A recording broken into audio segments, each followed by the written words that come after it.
Okay, good afternoon, learners. Hope you're doing well. Today we have to start with the remaining portion of block 3, which would be, I think, motivation, because we finished off with direction yesterday and leadership. So I'm starting to present, and I hope the co-hosts will do their job, and we should not have any problem in admitting learners into the meeting.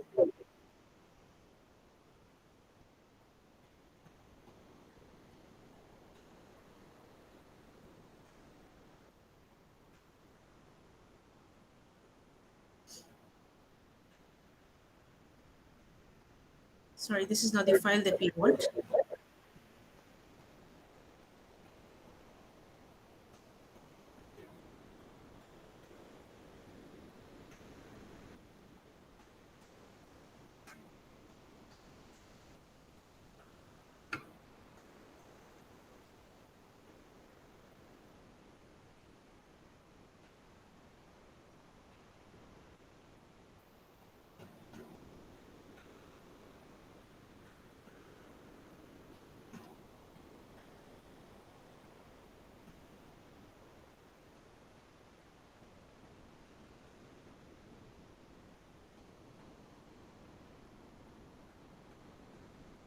Okay, is the file visible to everyone?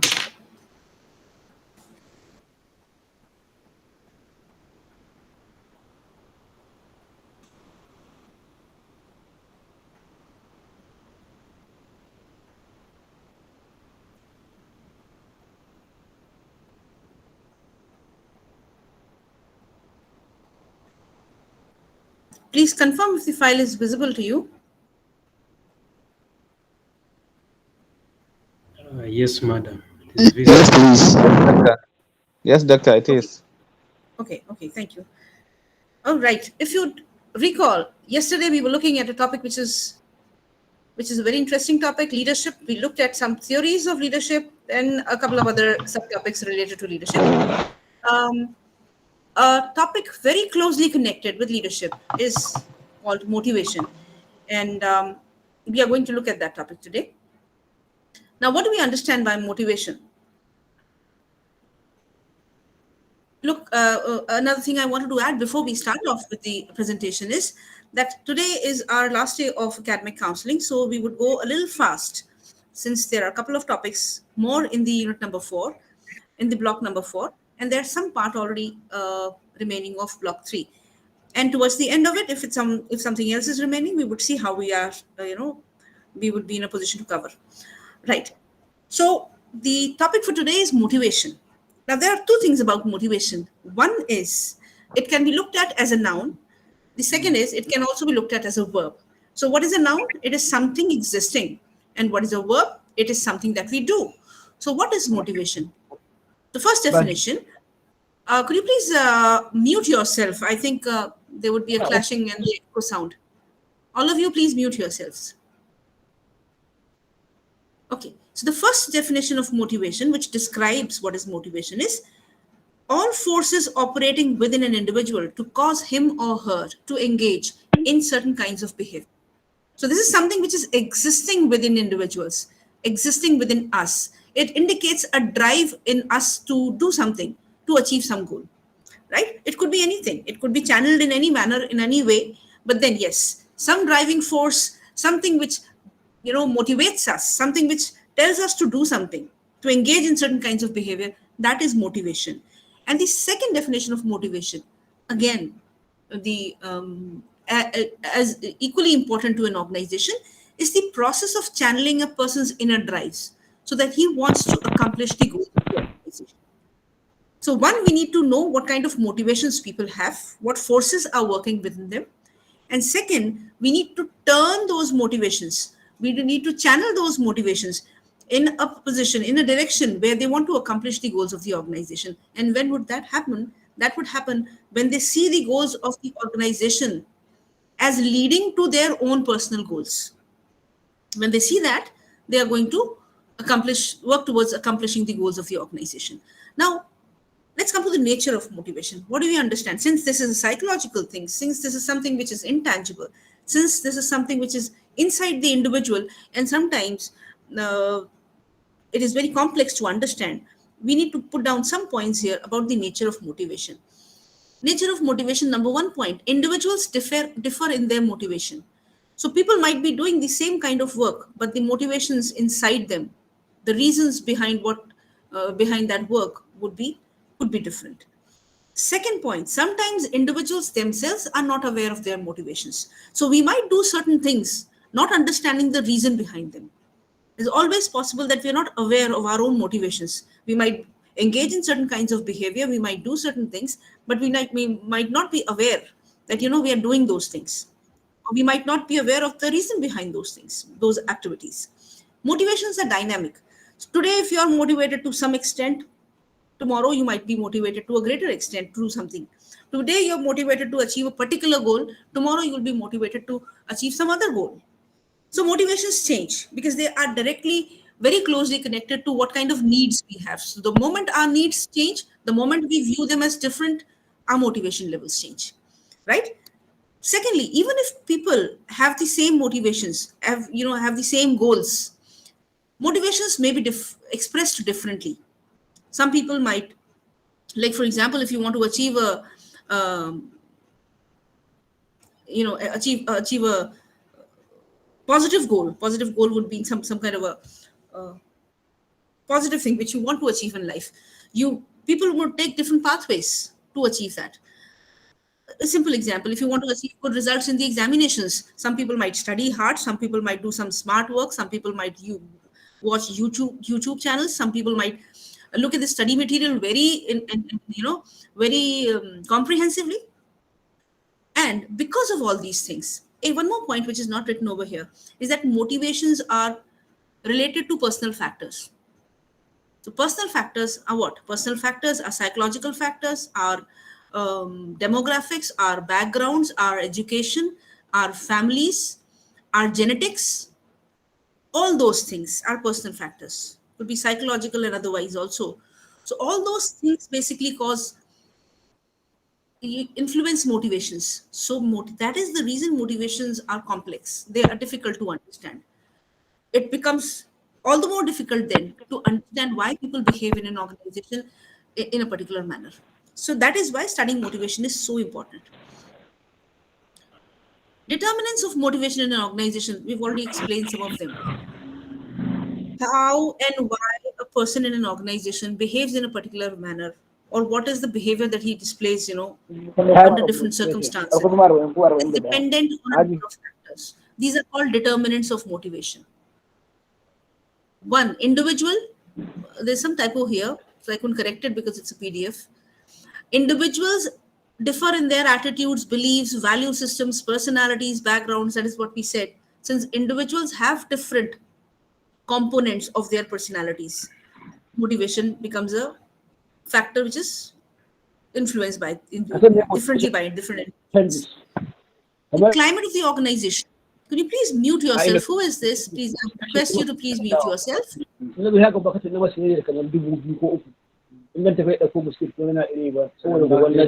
Let me see.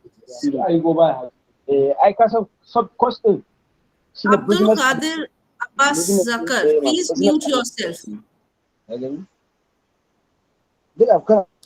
Please mute yourself. Yeah. Thank you.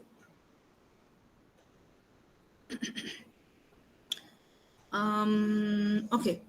So individuals are determinants of motivation in an organization because they come from different they bring in variety of things with them: personal characteristics, psychological characteristics, backgrounds. The organizational climate also is a determinant of motivation in an organization. Sometimes the climate is very stifling, sometimes the climate is very positive, very energetic. So that also influences the motivation levels of people in the organization.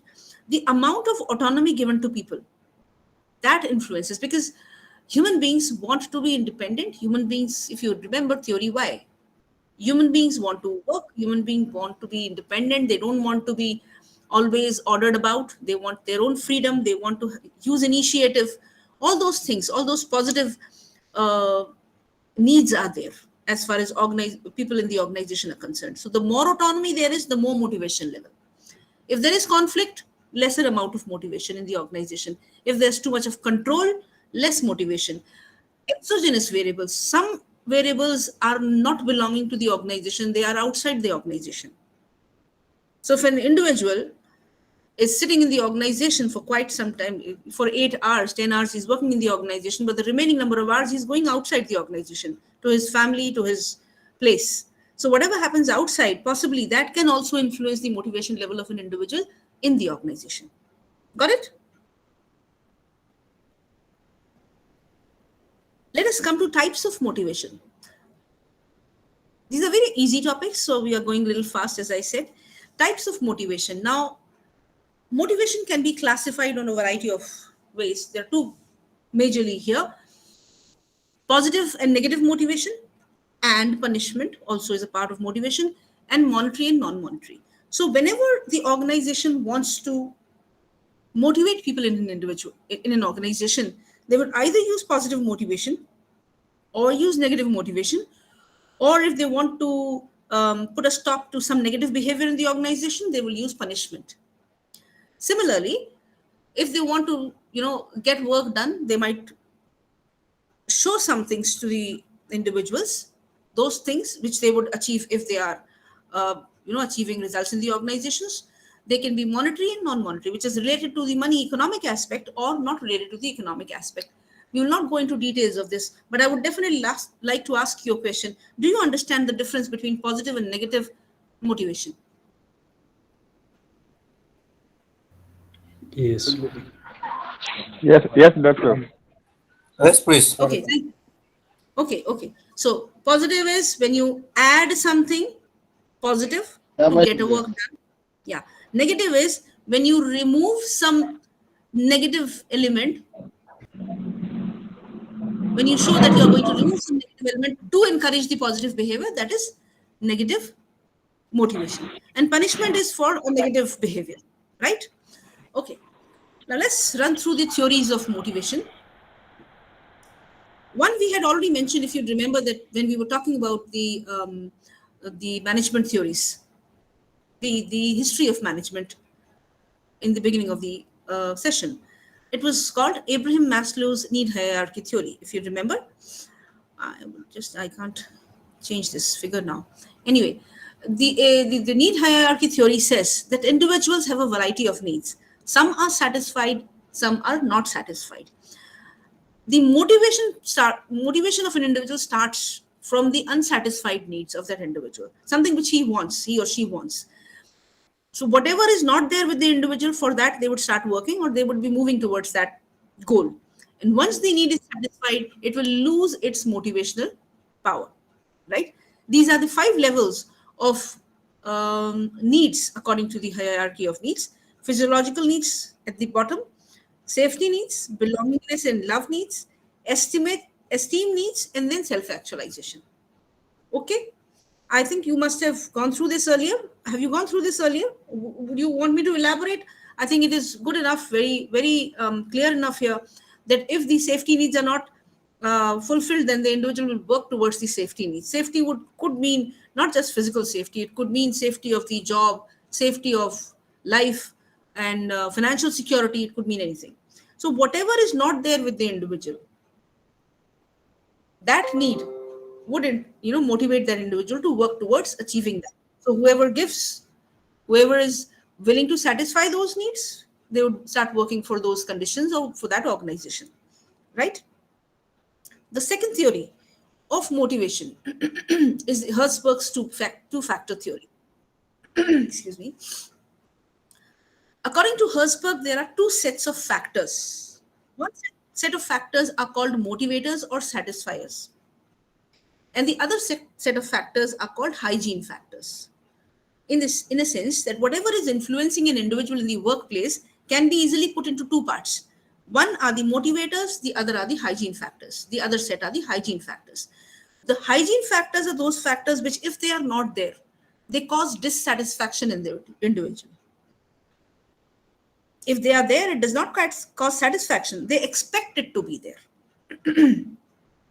The motivating factors are those factors which would lead to motivation or satisfaction in individuals if they are present in their organization. If they are not there, they might lead to dissatisfaction. Now, how do you? This was a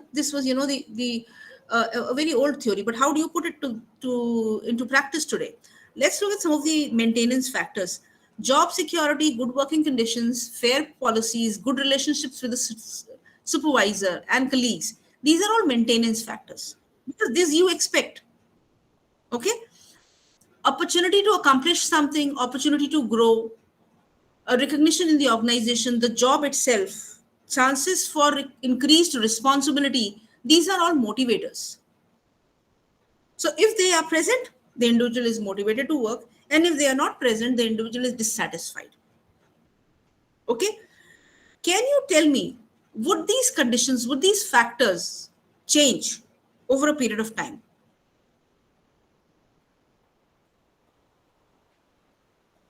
Or is there a difference possibly if you look at the practices in the industry 20 years back and right now, wherever we are, whatever part of the world we are from?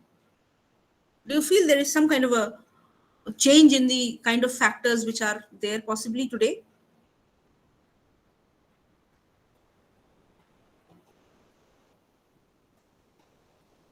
Okay, I'll answer the question. We need to save time. The more facilities the organizations start providing, the reason could be anything, maybe because of development of the economy, maybe because of the growth of the organizations, maybe because of the education levels, whatever. The more facilities the organizations provide, the more factors would come into the hygiene factor category. So personal growth possibly was a motivator maybe 20 years from now, but today everyone is wanting personal growth in the organization. So if it is not there, possibly people will become dissatisfied. Those could be the hygiene factors. So it is a growth, it is a continuum. A lot of factors are being taken for granted, a lot of factors are expected to be in their environment, be provided by the employer. And slowly this is a dynamic thing, right? Let us come to the third theory, which is called the McClelland's need for achievement theory. Now, what are we looking at actually? We are looking at the different theories of motivation. We are looking at these theories to understand why people are motivated and in what manner they are motivated. So McClelland's need for achievement theory says that there are three important needs which exist in individuals. And these three needs are need for affiliation, need for power, and need for achievement. What is need for affiliation?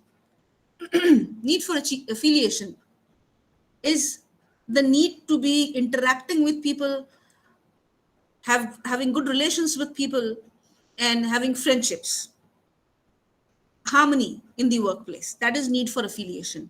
Need for power is need for control in the organization, need for dominancy in the organization. Need for achievement is task oriented. Need for achievement means that whatever position an individual is in, he or she would, the first priority for that person is to complete whatever task they have. So people can vary in their needs for affiliation, for power, and for achievement.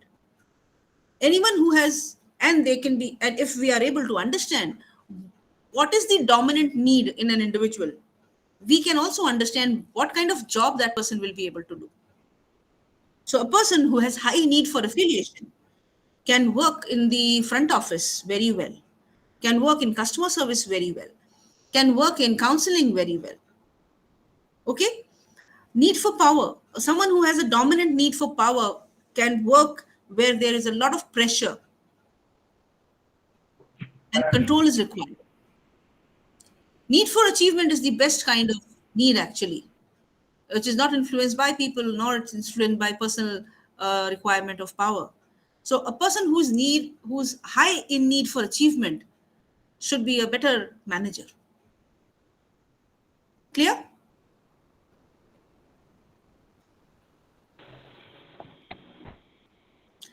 I'm not hearing Yes. any responses today. Yeah, Yes.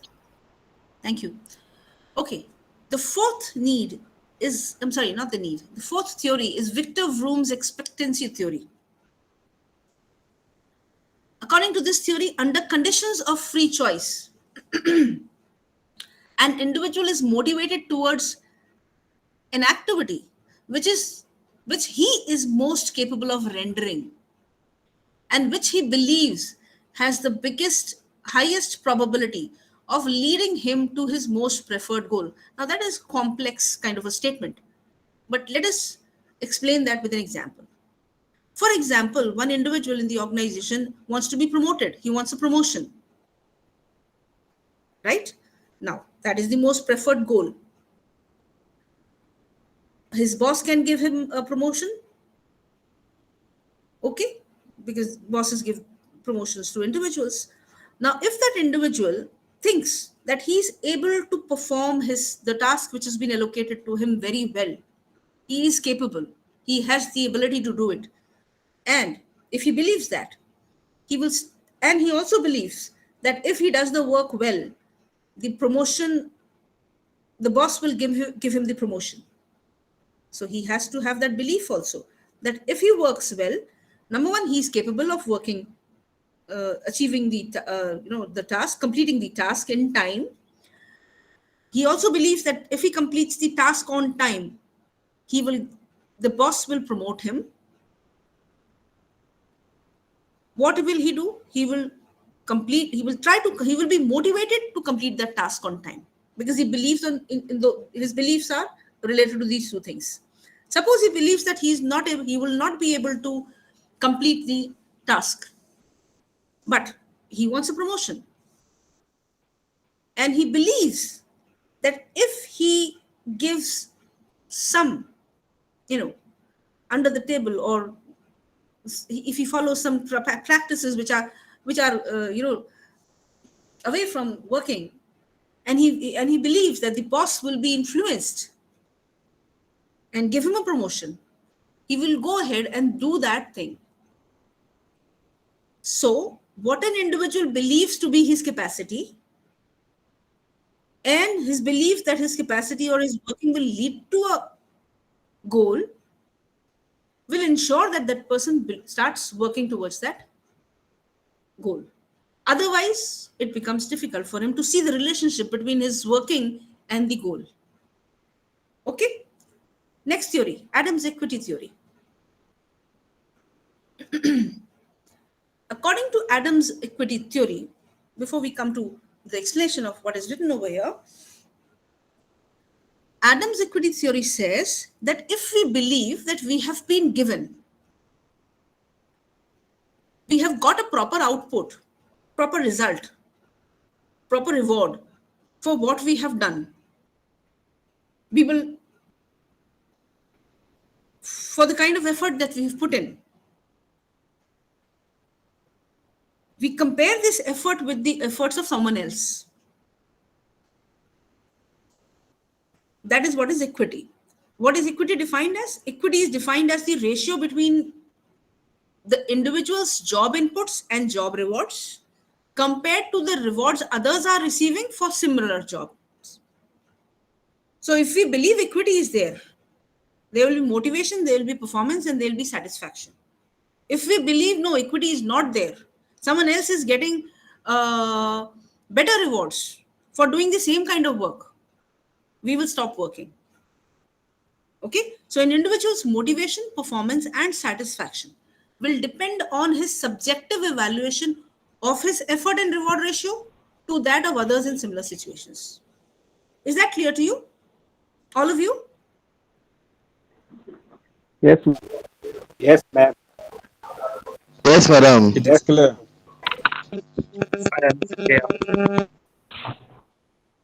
The next theory is Skinner's behavior modification theory.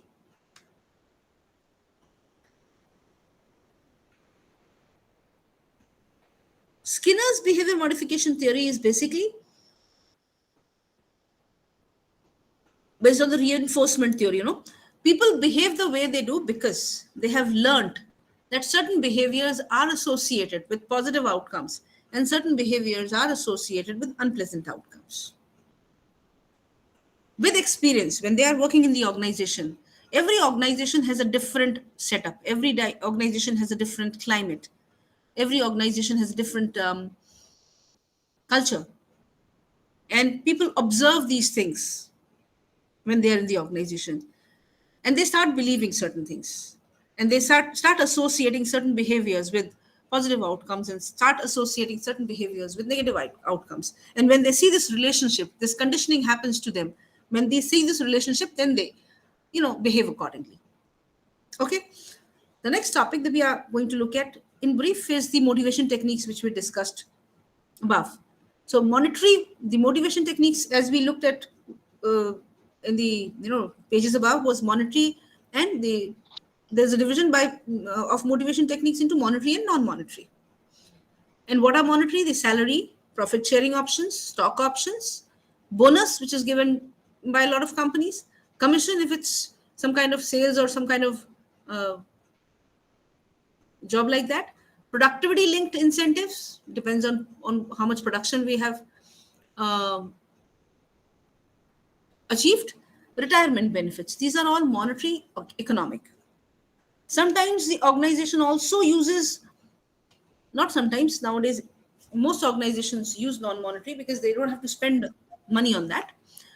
The status or rank or position, career advancement opportunities, job enrichment. Now, job enrichment, I think you have an HR subject, so you must have come across that word. Job enrichment would mean adding elements to our job which make them more interesting and satisfying and challenging. So that is job enrichment. Job security, security of the job, right? Autonomy, like we said, autonomy is a very valued cultural element. And employee recognition. These are all non-monetary motivation techniques. That brings us, there's one more topic left. That brings us to the end of motivation. And there's another small unit in block 3, which is decision making. We will run through some of the parts of this unit so that we are conceptually clear with the important things in the unit. What is a decision? Decision is a choice between two or more alternatives. We know that, for the purpose of solving a problem or seeking a solution. And like we discussed earlier, decision making is an integral part of a manager's job. Actually, if you look at it that way, the only thing that the manager does in an organization is make decisions. Okay? Let us come to the types of decisions.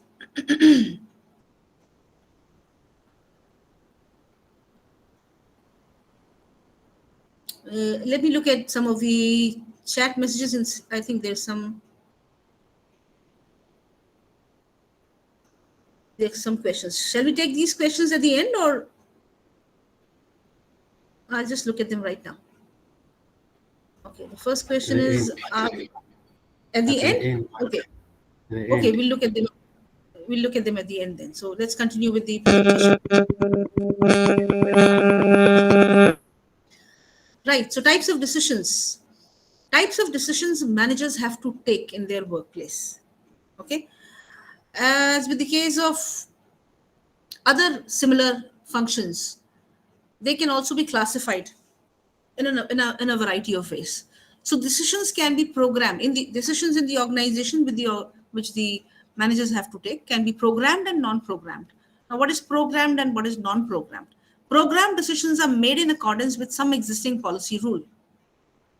They are routine and repetitive. For example, rules for leaves, salary slabs, something which routinely happens in the organization, daily work, or on a regular basis. It could be monthly decisions also, whatever. But these decisions are those decisions which have already been taken some time earlier. So we don't have to actually at this moment in time look at all the alternatives available and then take a decision, evaluate all the alternatives and then take a decision. We don't have to do that. So program decisions are already existing. There are guidelines to how to take those decisions. That is there. Non-program decisions are made in novel and non-repetitive situations. So a certain problem arises and a tailor-made solution needs to be taken, right? Then it is a non-programmed decisions. Examples could be resource allocation, not location, allocation, or some kind of a strategy development, some kind of target not being achieved, some kind of a threat in the environment, some kind of an opportunity in the environment. For all these situations, non-programmed, obviously, programmed decisions, since they are already there in the system, they are not important. Managers' effectiveness is judged by the ability to make non-programmed decisions. And as we move up the hierarchy in an organization, the frequency of taking non programmed decisions increases. And as we move downwards in the organization, obviously, they have to take more of programmed decisions. Decisions can also be major and minor. Well, that's a simple classification. If the decision involves a long range impact, then it is a major decision. It could maybe be a small thing, but it decides the future. There is some long range impact of that decision. It is a major decision. If the decision or the area where the decision is being taken has an impact on other functional areas, like the HR policies or something in the budget, it is a major decision. Decisions about qualitative factors which influence the image, the philosophy, the culture in the organization, those could be qualitative factors. And if these are going to impact the organization majorly, they are major decisions. If a decision is to be made on a recurring basis, a repetitive basis, then it is a minor decision. Okay. Now, this same decision, this same classification can be converted into another terminology, which is routine and strategic decisions. Routine decisions are programmed decisions. We'll come back later. Routine decisions are focused on present small operational tasks. These decisions are made keeping in view the existing policies on a day-to-day basis by the lower level management. And strategic decisions are made by the high levels of the management. Okay. So if you try to combine all these three classifications, we can safely say that programmed decisions are generally minor decisions and routine decisions. Non-programmed decisions are generally major decisions and strategic decisions, right? Another classification which involves the number of people taking the decision is individual and group decisions. Group decisions, you must be knowing, that are majorly beneficial than individual decisions because of increased acceptance, easier coordination, more information processing, easier communication, better decisions, and simple and complex is a classification. I'm sorry, it has to be in a different format, but it's by mistake it is there. So better decisions when you're taking group decisions.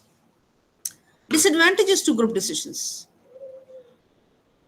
Simple and complex can be added again to the four classifications that we've already had. Something which is programmed, is simple, is minor, and is not a strategic decision.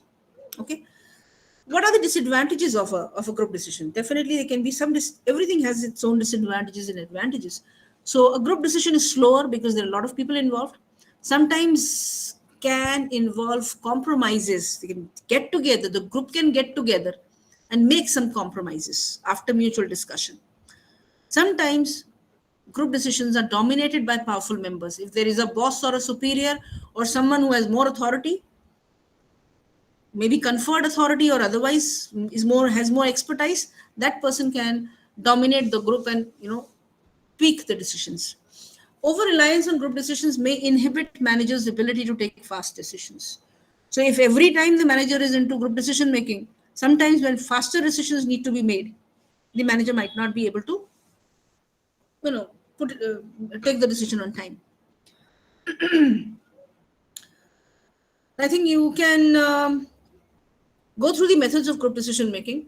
That will be going into too much of detail here, but briefly let us look at what it is. Brainstorming is when you try to bring up a lot of alternatives a lot of people are involved in brainstorming, and they are given a free run as to how to solve how to solve a particular problem, and they are supposed to generate a lot of alternatives, and those alternatives are later on discussed.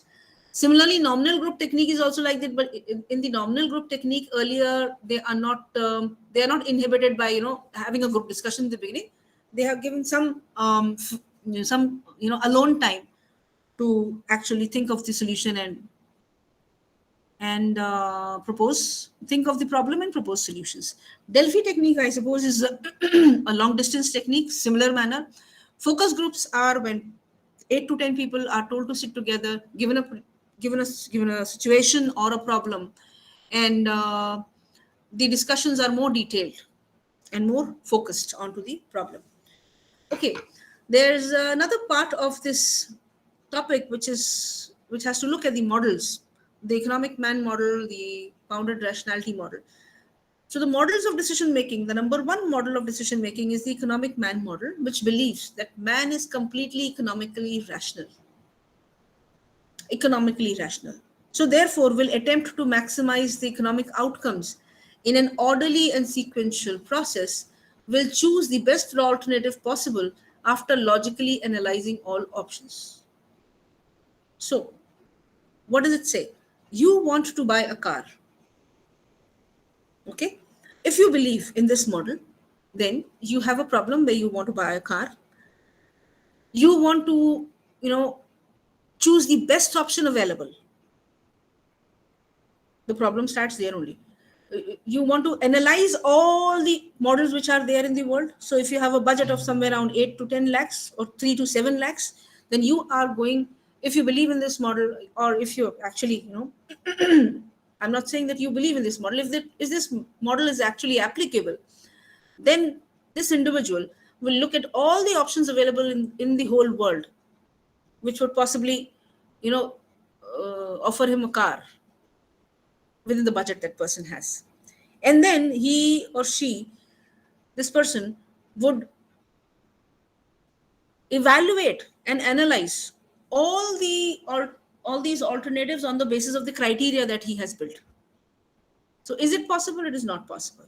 So this is not a realistic view, as man does not have the ability to gather all information, mentally store that information, or in fact do it on the computer even, Yes, yes. accurately recall all information, make all possible calculations to find out how much is the average, how much is the after service facility available, what is the costing, what are the features, xyz, everything. It is not humanly possible.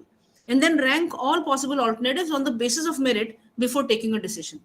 So economic man model says that an individual can take a decision after collecting all information, and after evaluating all possible alternatives, and then also make calculations and so there'll be one resulting alternative out of the whole process. But this is not feasible. That is not possible. Okay. So a slightly moderate or slightly more possible kind of a model is there, which is called the bounded rationality model by Herbert Simon. According to this model, man gathers enough alternatives and information. Enough means when he feels it is enough. So if you're going to buy a car between 3 and 7 lakh, I'm not sure, you must be having different currencies, so I'm talking about India. So if you want a car falls within this budget, and the limited amount of features that you've possibly thought of, which you've already decided, you would come down to a limited number of choices which you would possibly want to evaluate. And after evaluating those 5-10 choices, you would make a decision. So man gathers enough alternatives and information. Search is on only until he is satisfied. So he might think that, look, now I have enough options, and let me take a decision from there, from those options. So he's guided by past memory and experience. That is the first most information source that we actually use. Okay, and then he takes a decision. Right. What's the next theory? It says it is the social man. Social man theory says that people make decisions on the basis of emotions and instincts.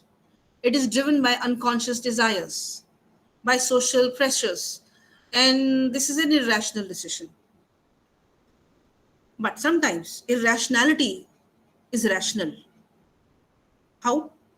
If you want to buy a gift for a family member, for your parents, there you're not going to actually look at all the rational things. Possibly you know that the person for whom you're going to buy the gift likes a particular color or likes something, and you would possibly go ahead and whatever gift the gift would be according to the tastes of that individual. So there in this social man angle comes in.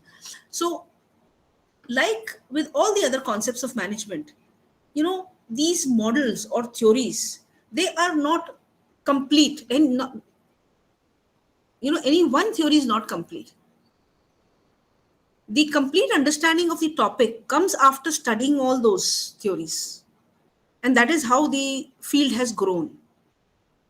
Okay, there's one more topic left of this one more subtopic left here, which is steps in rational decision making. Now, we were talking about decision making, and we're talking about rational decision making now. So, and we have taken that concept from the bounded rationality model, and this is basically the process which is followed while taking a decision. It's not possible that sometimes all these steps are not there. You might skip a step, possibly, but yes, in general, these are the steps which are taken in rational decision making model. One is recognizing the problem, deciding priorities among problems. Third, diagnosing the problem, developing alternative courses of action, measuring and comparing consequences of alternatives, and converting the decision into effective action and follow-up. We would look at these steps with an example. Now, what example should we take? Let's look at why you have joined the MBA program of IGNOU. Suppose that's how it started. You're working in an organization, and the chances of growth you feel at the moment, according to what you have, what kind of education or what kind of ability or whatever you believe, that you need to do something about a problem which is existing. That problem is growth in the organization that you're working in. You've started realizing that there is no growth at the moment. That is the problem. You might have other problems also. You might have some, possibly you may not know computer science. I mean, you may not know to use the computer softwares that are there in the organization in which you're working. You might have some health problems. You might have some family problems. You might have some social conflict, XYZ. You might have a lot of problems. Everyone has.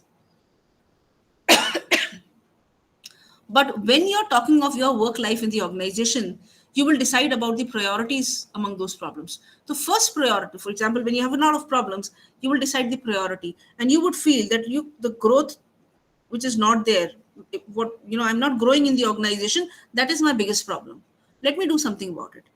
So you're not growing in the organization, come to the third step, you diagnose the problem, you look at around you, you look at the other people who are around you, you start understanding exactly why you're not growing and others are possibly growing. So you understand that you need to have a degree, a postgraduate degree in an area where which will help you grow. So that is diagnosis. You understood that you need to have a postgraduate degree. Now, developing alternative courses of action. You need a postgraduate degree, but what kind of degree? You can go in for MSc. If your organization is into computer science or XYZ, whatever field it is, there could be a PG degree associated with it, with that field. You can go in for a vocational course. You can go in for a course which is a short-term course or a long-term course or an MBA program. So you have a lot of variety of alternatives. So in your mind, at the moment, right now, in your mind, what you'll do is you'll compare the consequences of the alternatives which are there. And you felt You felt that, doing an MBA program would be a much better option rather than the other options. So what have you done? You have converted, you have compared the alternatives, and you have converted that decision into effective action by deciding. Not, you have not reached the action right now. By deciding that you want an MBA program, you want to do an MBA program, but this decision itself will give rise to another problem. How? New problem which says, from where do I do this MBA program? Okay, so now you've gone to step number one again. The problem is, where do I do how many, from where do I get this? um, you will not possibly go to step number one, you will go to step number four again. Fir, you would start deciding from where you can do your MBA program. You possibly have a local university, you have other online universities, you have other international universities, other national universities, whatever is available at your end, you have a lot of alternatives.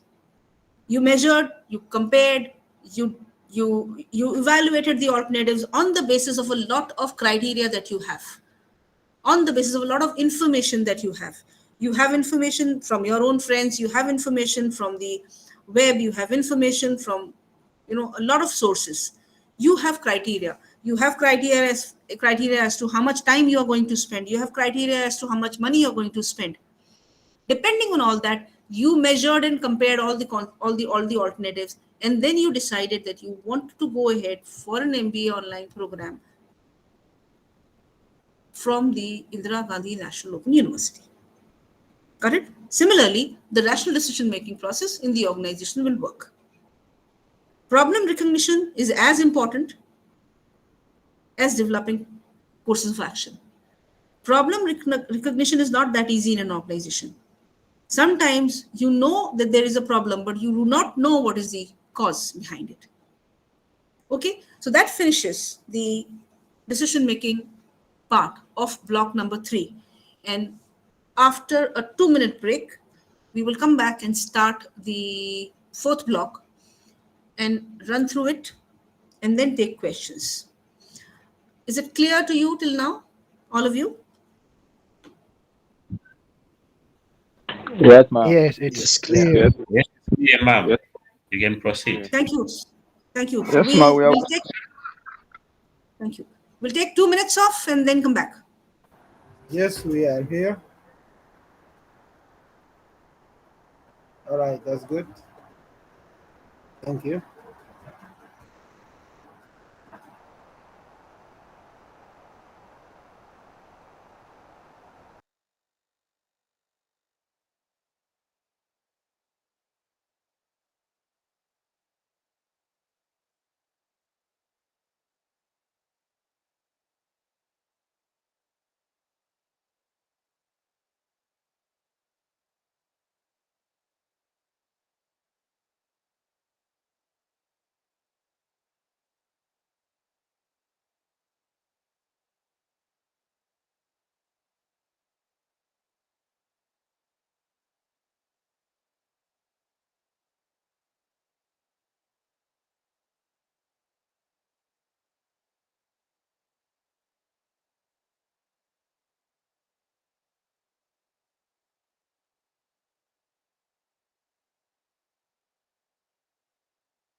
Okay, I'm back, and we would start with the fourth block. Everyone there? We're here, ma'am. Yes, we are here. Okay, so the fourth block starts Yes. with Unit 10, which talks of the which talks of organization, structure, and design. Some part of this unit we've already covered when we were discussing the organization process. Okay.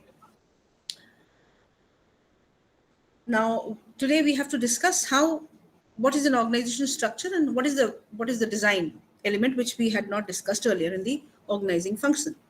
The process of organization involves creating departments. If you remember, there was a process of organization which talked of looking at the objectives, deciding the activities, dividing the activities into departments, deciding the key activities, deciding the span of management, also deciding centralization and decentralization, and then remaining part of the organization process, right?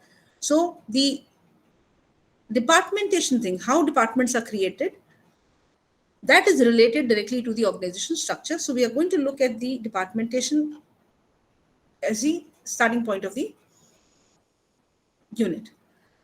Horizontal differentiation of tasks or activities which have been decided that they are required to achieve the organizational objectives into discrete segments is known as departmentalization. The aim of departmentalization is to take advantage of division of labor and specialization. So there are several bases of departmentalization. It depends on the needs of the organization and the basic activities which are to be conducted in the organization. And we are familiar with most of the departmentation bases. One is functional departmentation. When we divide the organization on the basis of the different functions which are carried out, most common ones being marketing, finance, HR, HR and production. This is in general. Production units will have different. They would have production, they would have Q&A, they would have purchase, they would have packing. Okay. So on the basis of functions, on the basis of major activities which are being done, if the organization is divided into departments, it's called functional departmentalization. This is widely used because it's very easy to divide departments on the basis of similar activities. And we have a number of advantages and some disadvantages because of using a functional departmentalization. Simple form of grouping, everyone can understand. I know my coworker is doing the same work, I'm also doing the same work. So simple form of grouping. People on tasks feel secure. They can ask for help from each other because everyone's doing the same kind of work. Development of expertise, because same kind of work being done over and over again by the same set of people in the department will lead to expertise. Everyone would know, how to improve the efficiency in the department. Improved planning and control and economy. Obviously economy, because everything, all equipments, all the requirements are there. And because of division of labor and specialization, productivity is more. That is why there is economy. Negative, sub-goal loyalties. Overall training of managers is not possible because if the manager is only looking after production, he might not get exposed to other functions of the organization. Not suitable for large, complex, geographically distributed organizations with large number of products. Because then we will use other forms of departmentalization. For an organization which has a large number of products, like we were discussing about all the big consumer durable companies, all the bigger companies which are into a wide variety of products, there the product departmentalization is used. It is used when large organizations with extensive product range and number of successful products, product departmentalization is used. Why do we do it? Because individual attention is required. Raw material, infrastructure, expertise for all the products are different. So separate semi-autonomous units are created where all facilities are assembled. All facilities related to that product are assembled. Okay. So if it's a television unit manufacturing firm, all raw material related to that product will be there. All people, all expertise, all technology will be only that only related to that product.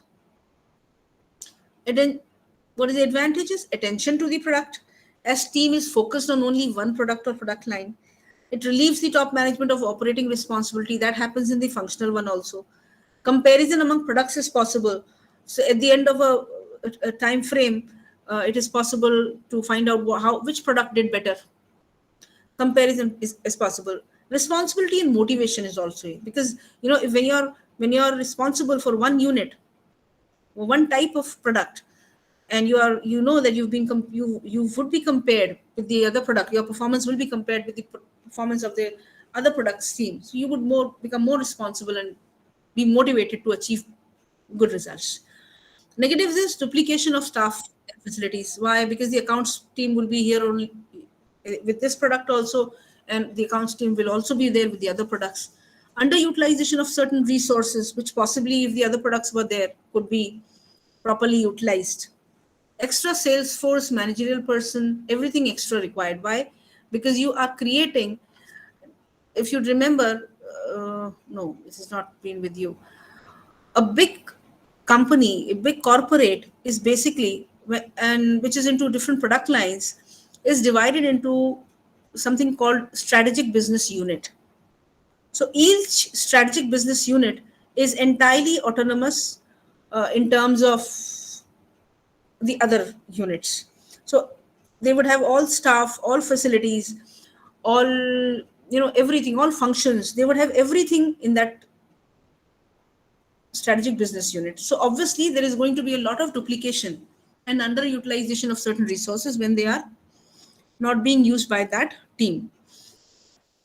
When an organization is geographically distributed, regional departmentalization is used. So an organization which is working in different parts of the country will have different regional offices.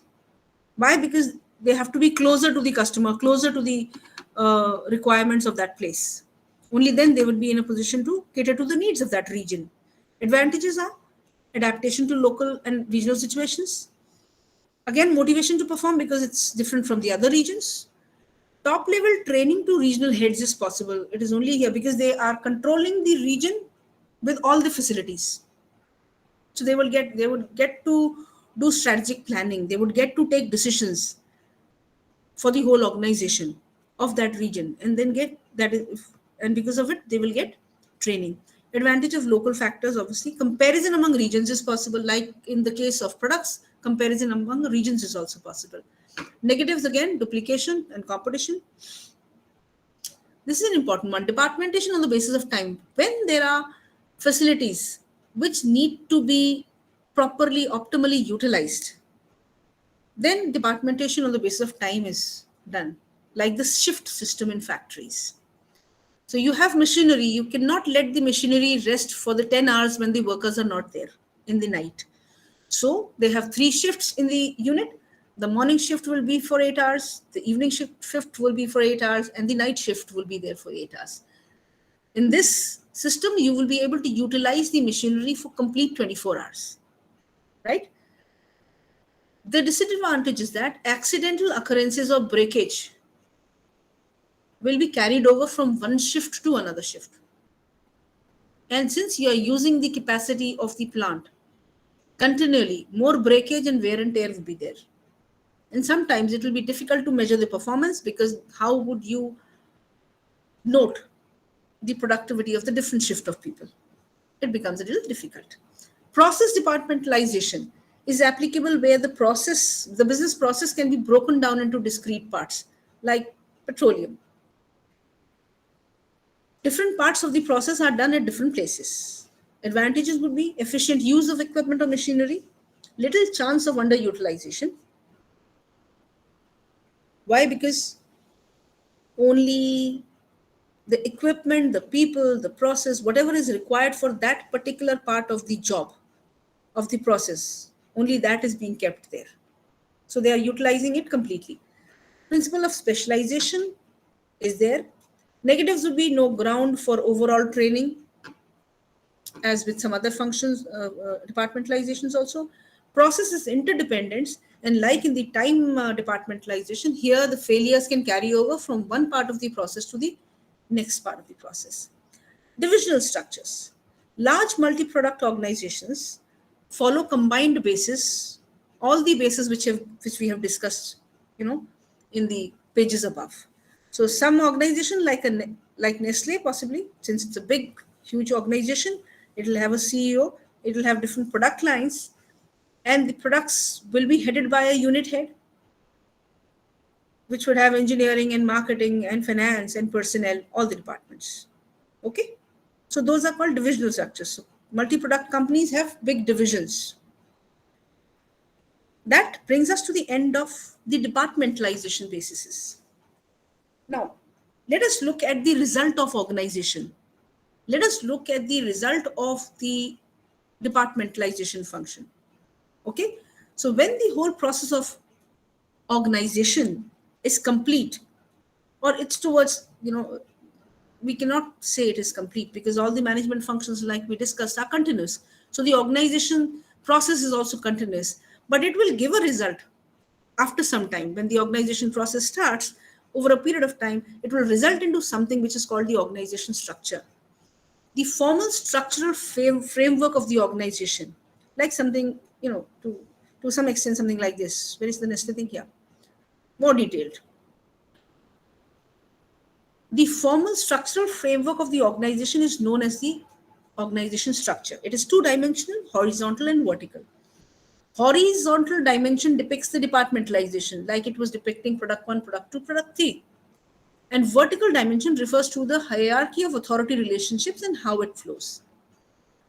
The formal organization is depicted by means of an organizational chart. So you have created the organization, but you have to put it down in writing in black and white so that people know where they stand. What are the authority relationships? Who is reporting to whom? What are the different levels of hierarchy? How is communication flowing? How is authority flowing? How is responsibility flowing in the organization? Right? So it is depicted by an organization chart. Do I have an example of that here? I don't have a figure here. You can please Google it and then see what an organization chart looks like. It looks somewhat like the Nestle chart that we had in the pages above, but it has to be more detailed. Okay, so organization chart is a formal depiction of the organization. So who is reporting to whom? All those relationships are there. It is depicted by arrows, okay, and rectangles. Positions stand for rectangles, and the arrows tell us where the communication is flowing, how people are related to each other. The advantages of having an organization chart is that it acquaints everybody with the makeup, divisions, and size of the organization. It also shows the span of management at various levels. Who is reporting to whom? How many people reporting to a superior? It helps analyze the balance of authority and responsibility relationships. Looking at the organizational chart, you would be in a position to analyze that, so many people are reporting to a particular individual with the task which is very highly unstructured. So that position will not be in a position to possibly do justice to the job. That kind of analysis can happen with the organizational chart. It helps identify deficiencies, if any. So when you do that analysis, these deficiencies of reporting and span of management and those things will be brought into the picture. Organization structures, can be highly centralized and highly decentralized. And they can have a small span of management to a large span of management. And broadly, they can be classified into mechanistic and organic structures. Mechanistic organization structures are pyramid shaped and very rigid. Communication generally flows from top to the bottom and has a narrow span of management. What exists in the government sector in all the countries all over the world is a mechanistic organization where there is rigidity, and difficulty in actually maintaining the, maintaining the flexibility in an organization. Okay. Organic structures are flatter and have more free-flowing communication. Most of the modern organizations are, and especially in some industries, are very organic. Like you talk of, especially the creative Advertising industry is very organic. Fashion industry is very organic. Maybe the software industry is also very organic. So they have more free flowing communication. They have more flatter structures, more flexible kind of structures. Changes are easily made in those kind of structures. The unit number 11 is of block 4 is about organizational communication processes. And as I understand, I think you have a subject completely dedicated to business communication. So whatever portion is in your syllabus here is most probably been covered, has most probably been covered by that business communication subject, or will be covered by the business communication subject. But we will briefly go through this unit. Okay. Communication, we know, is an exchange of facts, ideas, opinions, or emotions between two people. Communication is very important. Reason being that without communication, no work will be done, no tasks will be accomplished, relationships would not be proper, all kinds of problems. Actually, communication is the one force which runs the whole world, not just an organization. Okay. Forms of communication can be oral, written, and non-verbal. Oral is when you use the spoken word. Written is when you write it down. In organizations also, people have oral communication, written communication, and non-verbal communication. Non-verbal communication is very important, but very few people pay attention to how to handle those communication elements. Types of communication in an organization can be formal and informal both. So formal communication would mean the flow of communication between superior and subordinate. Formal communication is something which is valid as far as the organization is concerned, which is required as far as the organization is concerned, and it can be downward, upward, and horizontal. Downward is when it flows from the superior to the subordinate, and it directs, defines, informs, and administers rewards or punishments. Upward communication is from the subordinate to the superior. It gives feedback, brings forth grievances, generates suggestions, all those things. Horizontal communication is between same level of people in the organization, and it helps in coordination between people in the organization. External communication is also there. That is also a formal communication, and it helps in imagement. When you're releasing press releases, when you're holding press conferences, when you're publishing some data, your annual reports, whatever. These are building the image of the organization. It can be for gathering market information. It can be both ways, and dispersing information. Okay. Informal, we talked of formal communication. Informal communication is grapevine, which is useful for the organization, and rumor or gossip in general words, which is not useful for the organization. I suppose I am hoping that you know what is grapevine. Yes. Okay. Explain more, madam. Grapevine. Okay.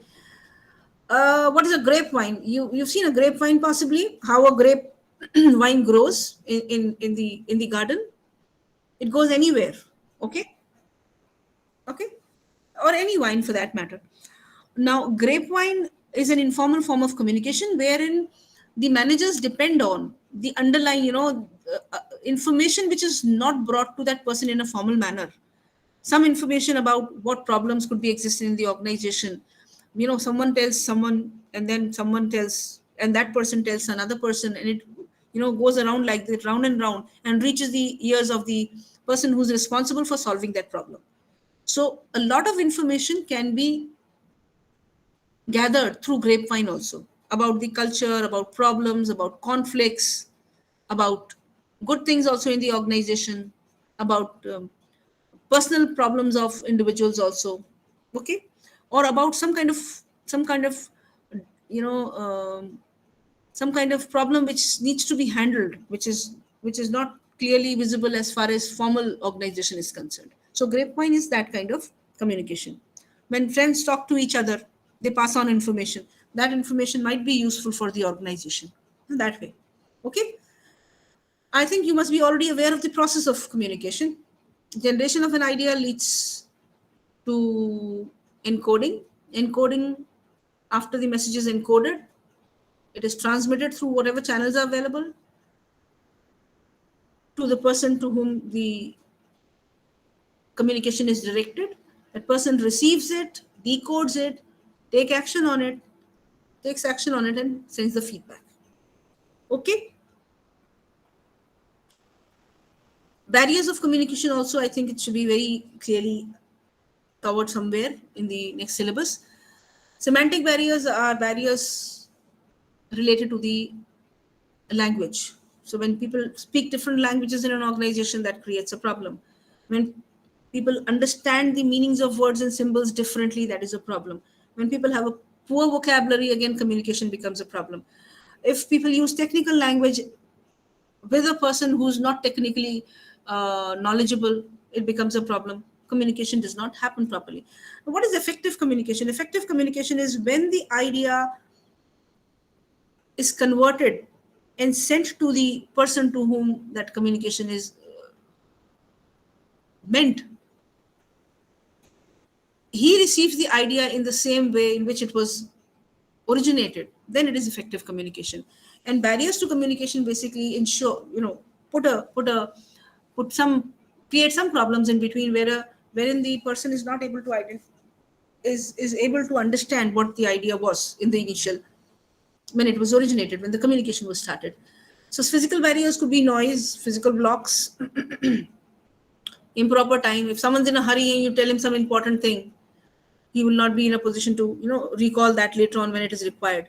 Distance can be a problem. Inadequate information can also be a problem. It can create problems. Overloaded information, it's like too much of information. I'm sorry, this overload is happening in our classes now, right? Too much of information. I don't know whether you'll be able to retain most of it. Okay.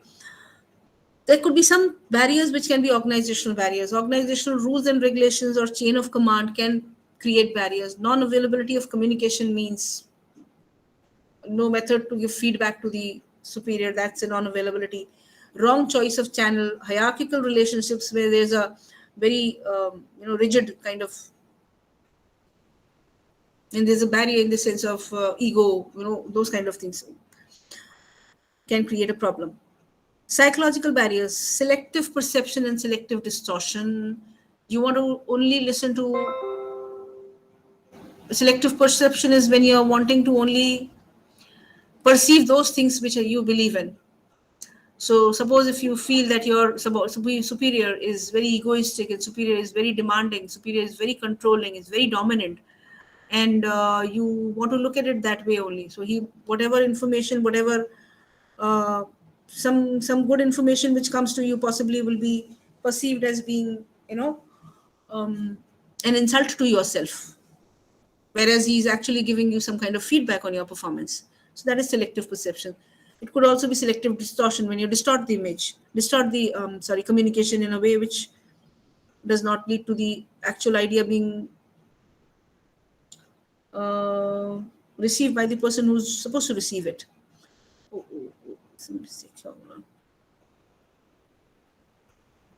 Yeah, premature evaluation. When someone speaks to you, you're actually having some ideas in your mind, not listening properly, and evaluate it before the complete information is given to you.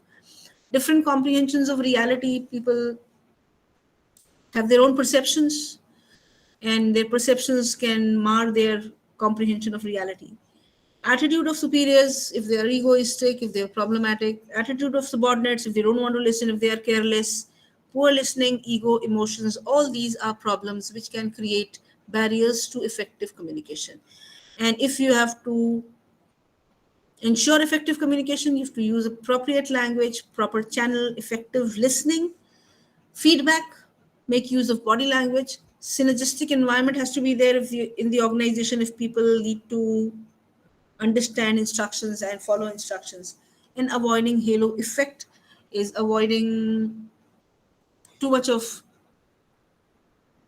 praise, too much of devotion to someone. I think that should complete the communication thing. I have run through it very fast because it's already been covered, as I said. So let us come to topics which are not going to be covered by other subjects, not overlapping some way or the other. And here, the one of the most important topics, which is there in the block 4, is organization culture. Now, organization culture actually is a result of a lot of things which are happening in the organization. I think we are clear till here.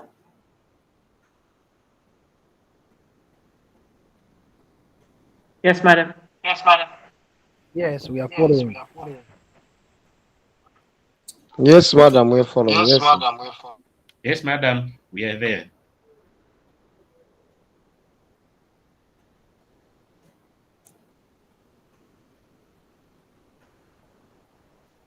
Okay. So now this is a very important concept, and it's actually very important for the existence and performance of the organization also.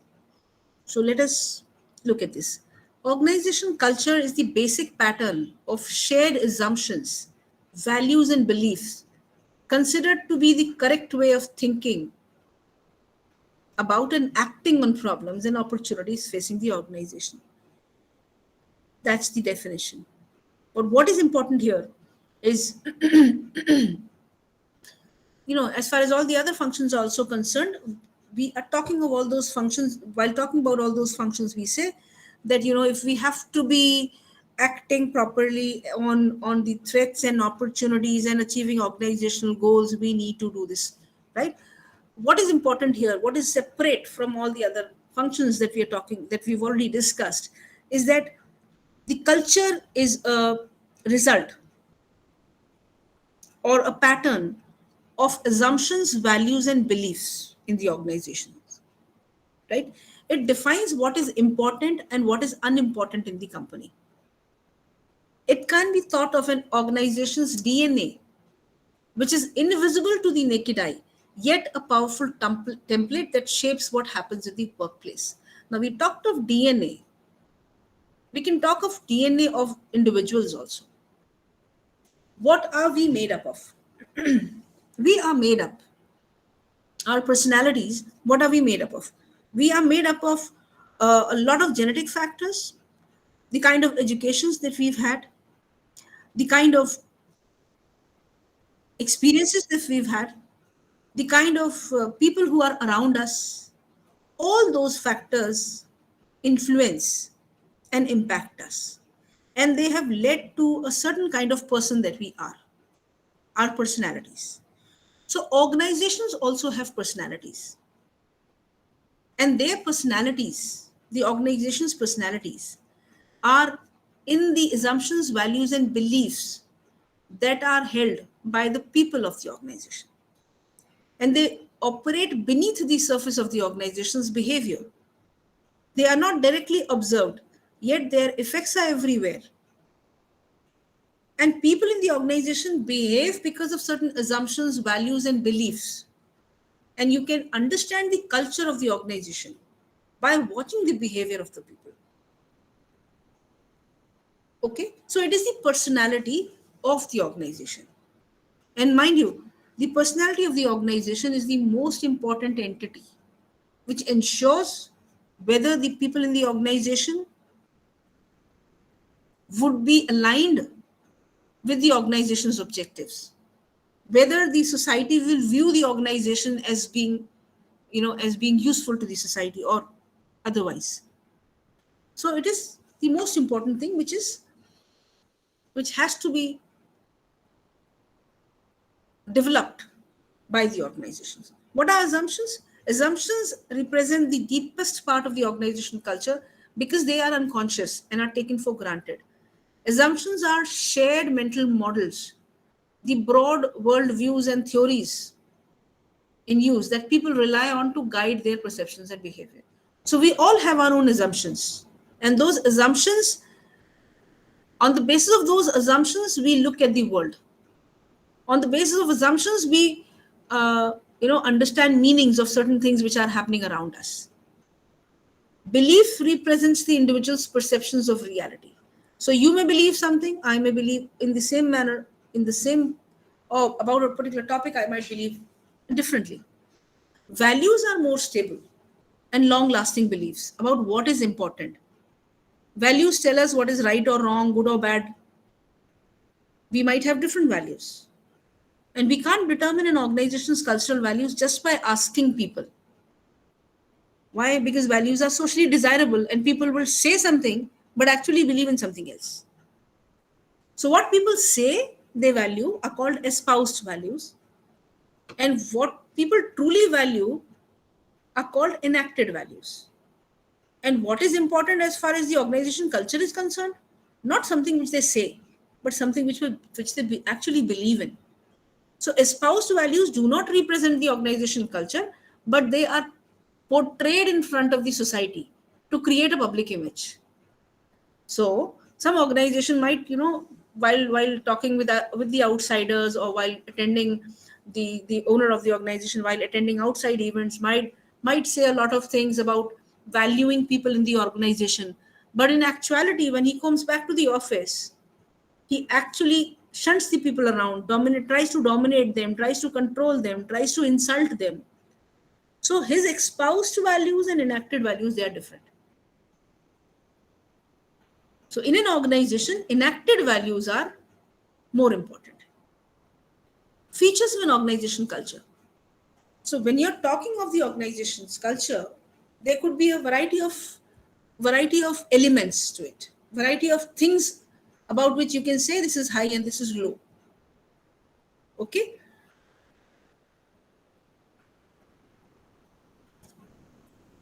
So the first thing is alignment. What do you mean by alignment? Alignment, like the alignment of the wheel. All wheels, if they are all aligned together, the car runs smoothly. So here we are talking of the alignment in terms of the alignment of individuals in the organization to the goals of the organization.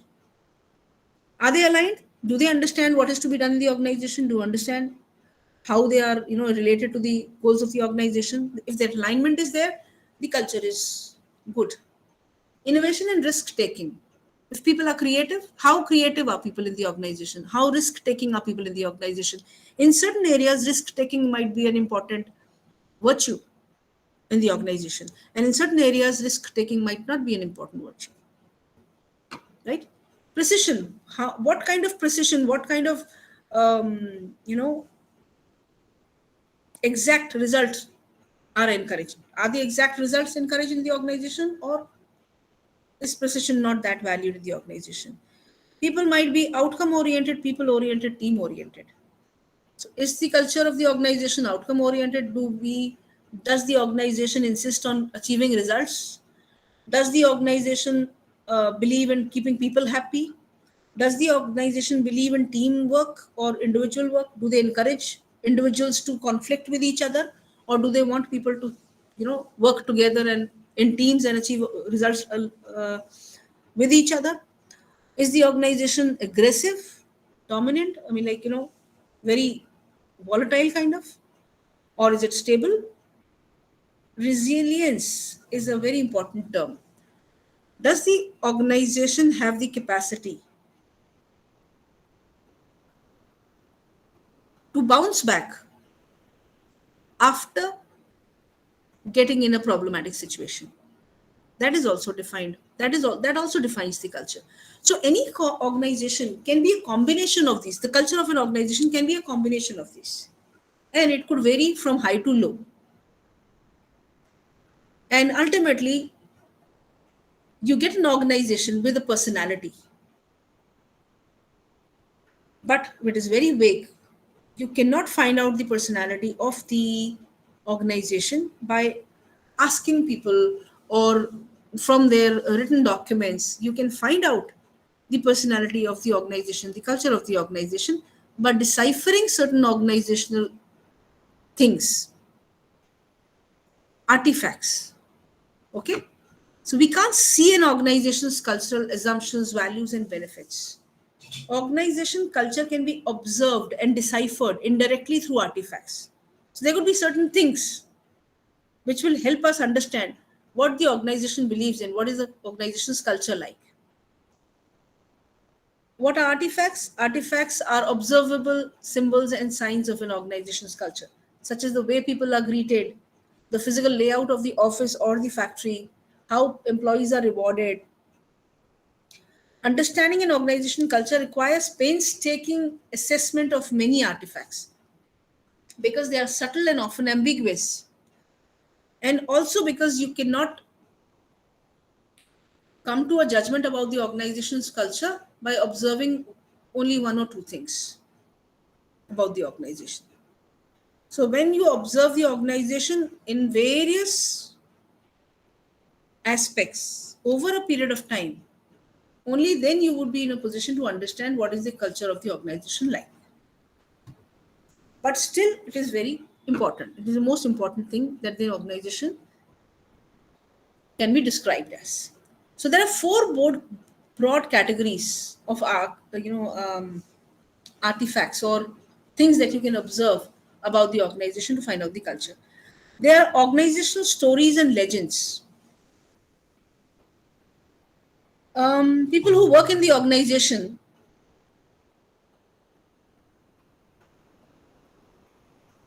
are aware of certain stories and legends which tell us a story, and there is a moral to the story which helps us understand the culture of the organization.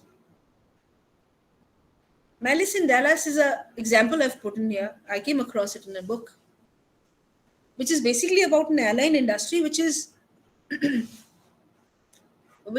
a phrase in their ad campaign which was just plain smart, because it was an aviation industry.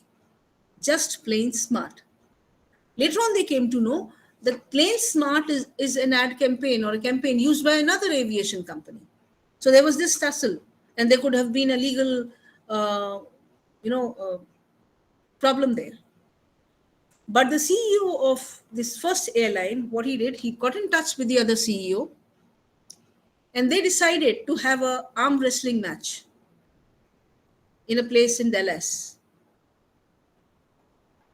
So a lot of people, had that arm wrestling match. Even the CEOs, they together had an arm wrestling match.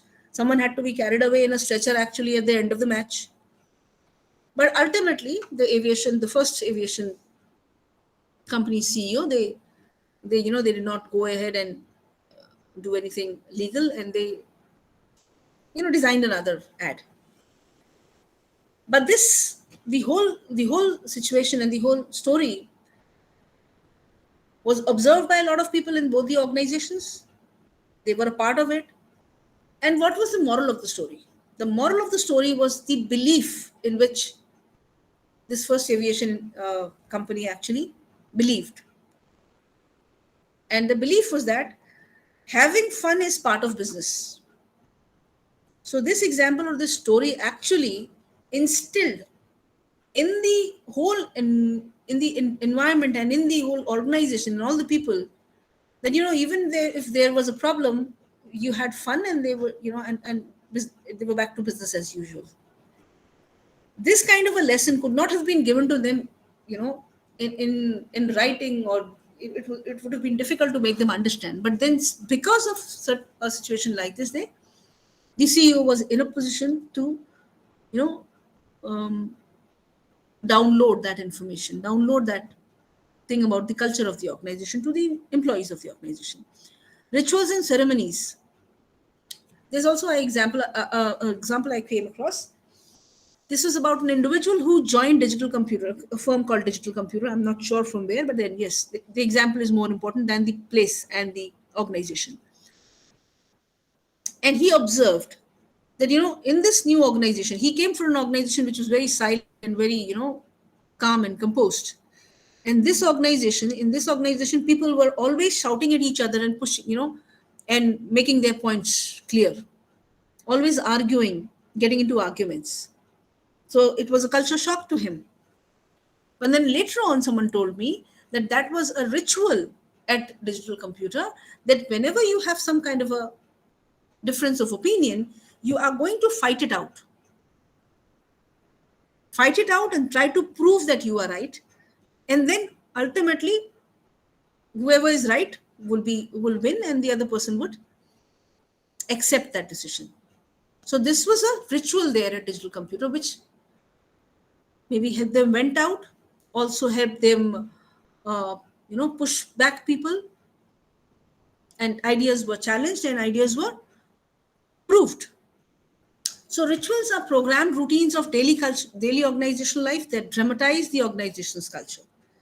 Similarly, more formal artifacts or more formal rituals could be ceremonies like award ceremonies, which are conducted for an audience. Rituals and ceremonies and events like this, they help the audience or people who are related understand the culture of that place, how they are designed, how they are conducted. It's all according to the culture of the place, right? The language in the organization, the phrases, the words, they also depict the culture of the organization. How employees address the co-workers, how they describe the customers, how they express anger, greet other stakeholders are all verbal symbols of cultural values. There are certain phrases and words which are used by the organization leaders also, which unconsciously instill the culture in the people or the employees of the company. For example, if the leader always uses the term we or empowerment or customer satisfaction, what are the employees going to imbibe? We talks of teamwork, empowerment talks of empowerment of the employees, customer satisfaction tells them that customers are most important, and somehow directly, indirectly, consciously, subconsciously, these values are instilled in the employees, and that is how the culture of the place comes into. We can understand the culture, and even the culture is built like that. Physical structures and symbols, buildings, their shapes, the shape of the workplace, the structures, the location, the way the offices are designed, the space, the chairs, whether they are very rigid structures or whether they are the kind of quotations, the kind of wall hangings, the pictures which are there on the walls, the artifacts which are there, the reception area of the office, all these suggest the company's emphasis on certain qualities. Could be any quality. And there's a very good quote I found. It says that we shape our buildings and thereafter they shape us. So where we are working, that is a very good indicator of what kind of culture is existing there. Now, how do you think that many modern organizations display innovativeness or team-oriented culture or egalitarian culture? The new offices that are designed of most modern companies, they give space to the workers. You can keep your stuff somewhere. There's an office which the example of an office which I came across, where they are hanging their cycles up, on the ceiling using pulleys, or whatever. A lot of creative work they are doing there. So they have this freedom to do whatever they want to do. So what is that? What is that kind of office space? What does that kind of office arrangement tell us? That there is an innovative culture, there is a free culture, right? And obviously, most of the American firms, they follow an egalitarian culture where everyone is equal in the office. But not that kind of culture does not majorly exist here in a place like India. I'm not sure about where you are right now. What kind of culture exists in offices? Anyway, so what are the functions of an organization culture? How important is an organization culture? Every company has a culture, whether good or bad. It comes from within and it takes time to create. And obviously, the person who is most importantly responsible, or the people who are most importantly responsible for the formulation of organizational culture, I will not say formalization, but creation of the organization culture, are the top management people. Because their beliefs, their values lead to whatever is being done in the organization. They would pick up individuals or pick up employees who are somehow related to their values and their beliefs. So the culture of the organization is created in this manner. So culture is one of the most important and precious things a company has. So you must work harder on it than anything else. There are three important functions that the culture does. One, it is a form of social control on employees, because you would like to behave when you go to a new place, you would behave in a manner which is consistent with the others. Okay? So somehow the culture is, you would not behave which is entirely apart or entirely differently from the people with whom you are sitting in the office. So social control is ensured by culture. Social identity is also ensured by culture, where people internalize the organization's culture and they become like that, and that becomes their identity. And that social identity also keeps people together, because everyone wants to display the same kind of beliefs, values, attitudes. Thirdly, it assists in the sense making process. Whatever happens in the organization, the employee is able to make sense out of it. And because we believe, because the culture says this, because the organization believes in this, that is why this thing is happening. And they don't spend time trying to figure out what is expected of them, what has happened, that kind of thing. So it assists in sense making, because they know that because this is the culture of the organization, this thing is taking place and I'm expected to work in this manner. How do you strengthen the organization culture? The organization culture is strengthened by the founders of the organization, by the actions of the founders of the organization, by giving rewards people who are aligned with the culture of the organization, by maintaining a stable workforce. Why? Because people learn the culture, and people who are there in the organization for a long number of years, they would train the others in the culture of the organization. Managing the cultural networking with similar kind of organization, similar kind of people, that will strengthen the organization culture. Selecting and socializing employees, selecting good people, and also ensuring that you select people according to the culture of the organization, and then ensuring that they are socialized in the culture also. That will strengthen the organization culture.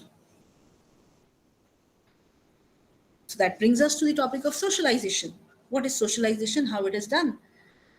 I think you understand what is socialization. If we all come together, the people who are attending this meeting right now, if we all come together one day and we sit in one place, we would have different viewpoints. We would have different behaviors. Culturally, we are all different. In some manners, we are similar. Why has that happened? That has happened because we've been brought up in different cultures and we have been socialized in that manner. Our parents, our families, our society, our community has taught us things which the other societies are not learning. Okay? So that is socialization. Learning process. Socialization is both a learning and an adjustment process. Learning process because in the organization, the newcomers learn the dynamics in the place, the environment of the place, the expectations of the organization, the team dynamics, the power dynamics, the corporate culture. They learn a lot of things in socialization. And they also learn to make adjustments because individuals need to adopt to this new work environment. Right?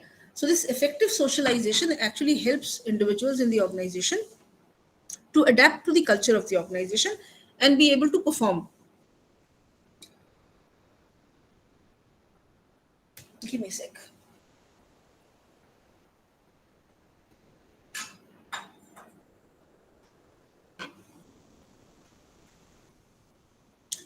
So what are the three stages of socialization?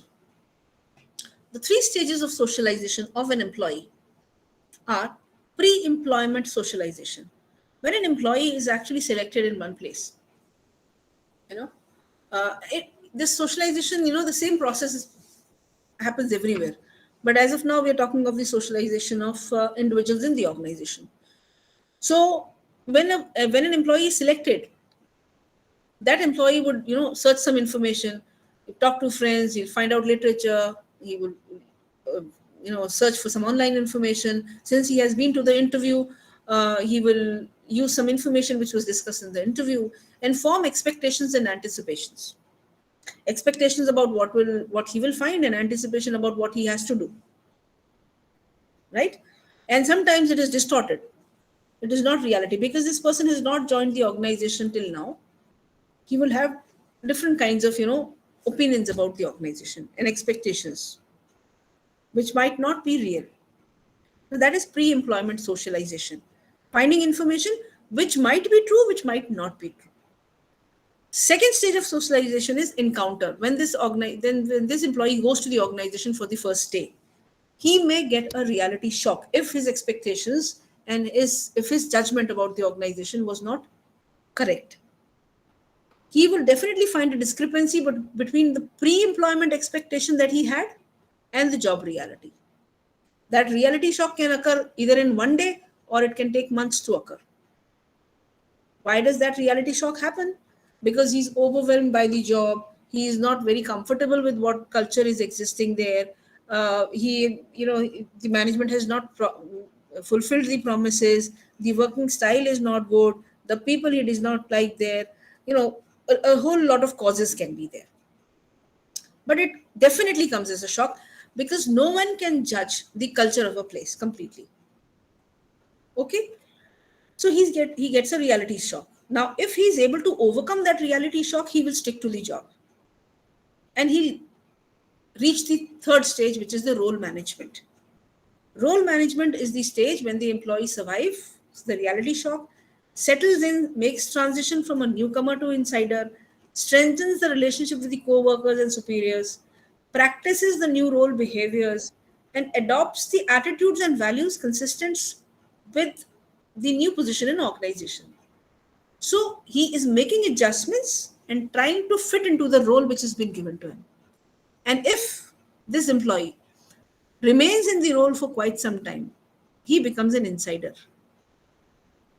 He becomes a person who's a part of the culture and someone who's reflecting the culture. And it goes on like that. Okay? So that was what? That was the socialization process. That brings us to the end of the small discussion that we had about the organizational culture. I think we are clear on that. Yes, madam. Okay. Yes, doctor. Thank you. Yeah, it's clear, Paul. Very clear. Okay, Yes, so let's come ma'am. to thank you. Let us come to the next topic, which is unit 13, and it talks about organizational change. This topic is important because whatever has been done till date in the organization, the management process, leadership, motivation, formation of the, forming the culture, developing the culture of the organization. Before that, we were talking of some other topic, which is so whatever whatever functions are done in the organization may lead to results, may not lead to results. When they lead to results, good enough, the functions go on smoothly. But sometimes there are certain elements of the organization which become difficult to manage and which need to be changed. Or for that matter, change is evident. So there would be changes in the organization also. And we as management people need to know how to manage change. Because since we have built the organization with so much of effort, Like we just discussed culture. Culture is made after, culture is developed over a long period of time with care. But sometimes if there are some elements in the culture which are not conducive to the development or the growth of the organization, they will have to be changed. So we will have to have some mechanism. We have to understand the mechanism of change of organizations. Organization change is the process through which the organization undergoes any transformation internally in its methods, structure, processes, etc. It can happen due to a number of reasons, and here we would focus on planned change brought about by the organization. There could be certain things which are unplanned and which the organization has to handle. But here we are talking of the planned change. So for example, if there is a threat in the organization, threat to the existence of the organization, that is unplanned. And we are not looking at that kind of change right now. We are looking at the need, we are looking at the change which is planned. Okay. And before coming to the need, before coming to how we are going to change, we have to understand why we need to change. We would need to change because there are major changes in the environment, external environment. There are major changes in technology, major changes in workforce, which can make the existing structure, practices, culture, or technologies obsolete, forcing the organization to make changes. Let us look at what happened during COVID-19. A major change in the external environment occurred, wherein people were forced to adapt to a different environment. Most of the organizations adopted a different technology. People were not traveling, they were using online meetings, people were not having conferences on the online, teaching was online. Right? So that was a major change in the external environment. The coming of the 5G technology, the coming of electric vehicles, that's a major change in technology. That will force us to change certain things in the organization. Workforce is becoming more diverse, so we have to make our policies inclusive. All that is there. So the first thing is major changes in the external environment. For in that case, we have to make changes in the organization. The second factor is with the growth of the organizations, it's sometimes what happens is communication, decision-making systems become choked. What we were following till late now becomes irrelevant, inefficient, ineffective. So we have to make changes to the rewards and punishment systems. We have to make changes to the way interpersonal relations are handled in the organization. And, so the whole, there's a requirement for the change in the organization. Okay. There's a very important theory which is connected with the second factor that we talked of, that with the growth of an organization, its communication and decision-making systems become choked.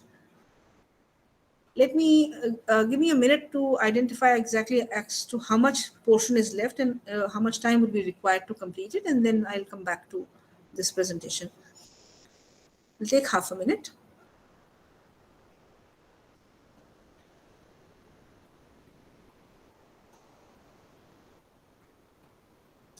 Not an issue at all. I think it'll be easily done.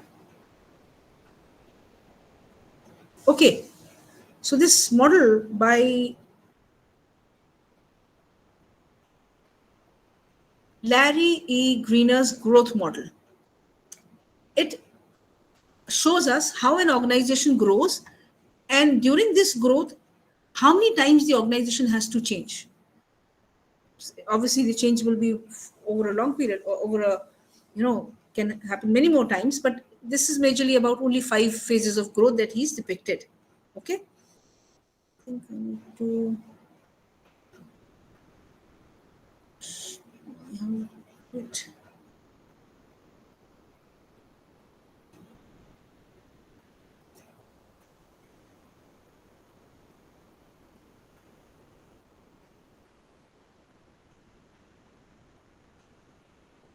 I am not. Oh, sorry. Anyway, I wanted to just reduce the size, but I'm not able to do it while the presentation is on. So like this, just keep it like this. I think you can see it here. Now. Okay, now I see it. 25. Yes.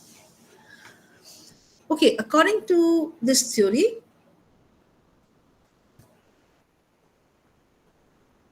with the age of the organization, the size of the organization grows.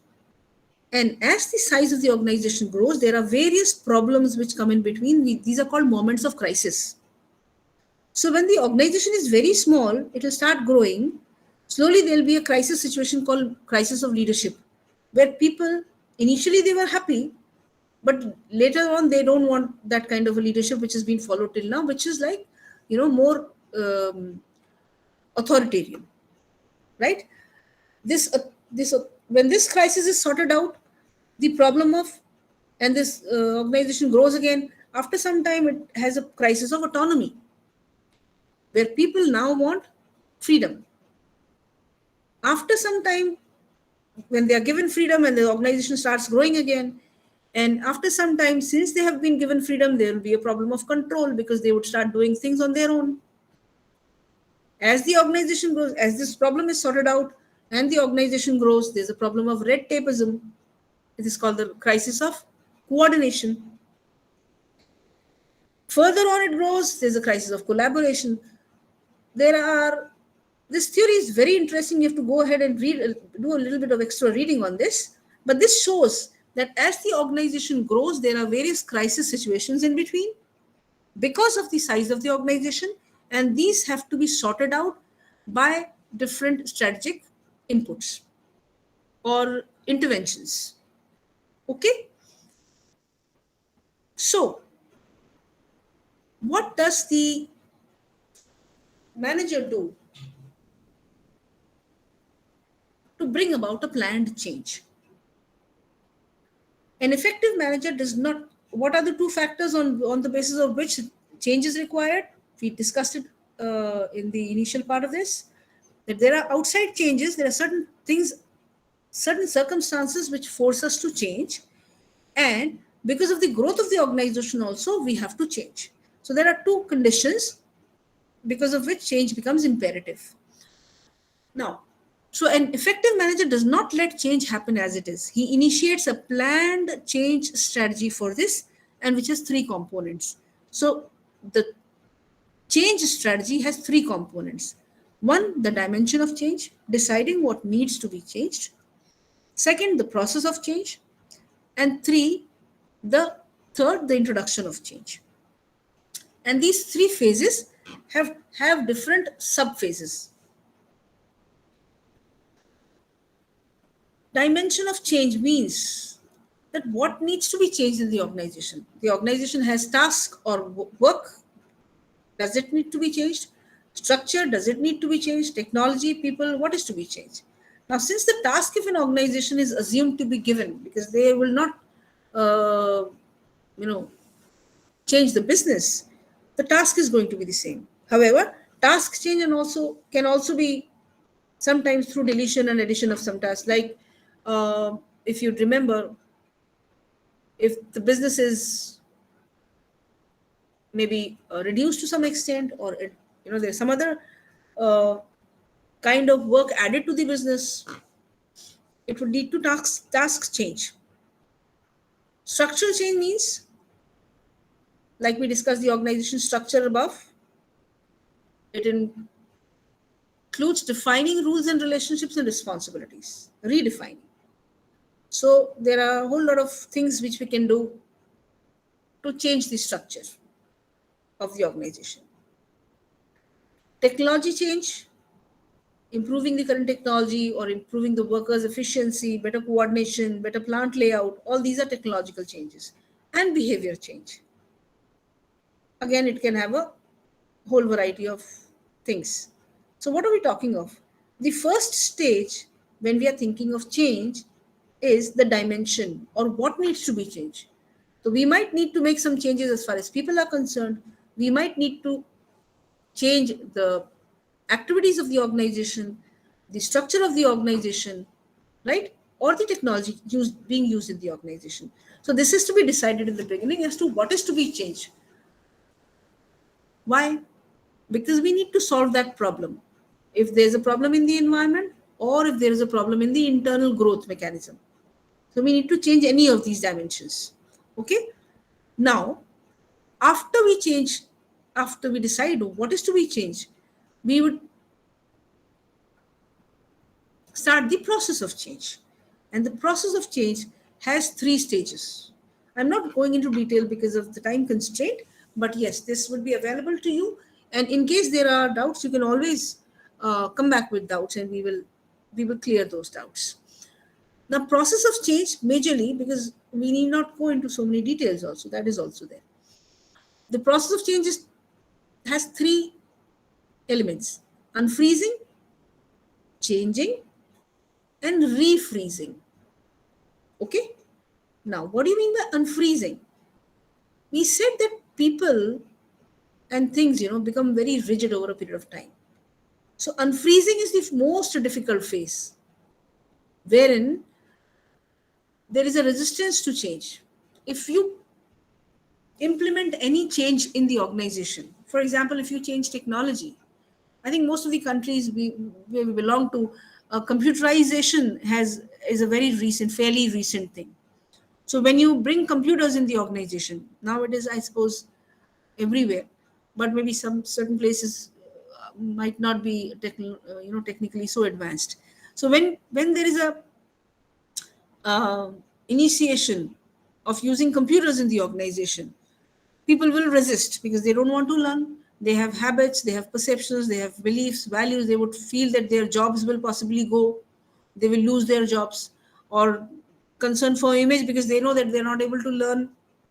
They might feel afraid that people will laugh at them, right?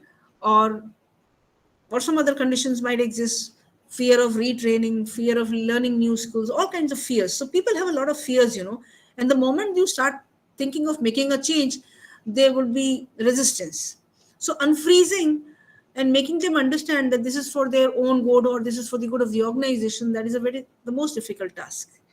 Once that is over, once that resistance has been handled, the actual changing takes place, where it could be participative or directive. They could be told that no, you have to make this change, or they could be it could be discussed out with them, and they come out with suggestions, and then that kind of thing can happen. But changing is the second phase. What is this? Changing is the second phase, and once the change has been hold on, I've done something wrong. Okay. Once this change has taken place, computers have been brought in, people have been trained, and some people needed to be directed, some people were already ready to change. So, and people have started using those computers, but you cannot just leave them now. What will happen is, if you don't give them rewards and reinforcements and ensure, the change will not be internalized. What will happen is, they will work on the computers for 1 week and then leave the computers and start doing manual work. Okay. So any change has to have 3 phases. One is unfreezing, where you're getting the people ready for the change. Second is changing, when you're actually implementing the stage. And third is refreezing, where you're ensuring over a period of time by giving them rewards and reinforcements and further directions and guidance, you're ensuring that the change is there to stay. Right? That is the end of organizational change. And the last small topic is, I think we'll take 5 minutes to explain this, and then we can take questions. Since this is the last academic counseling, I would request you to be there for 5-10 minutes beyond the regular time, so that we are able to finish off the course completely. Okay?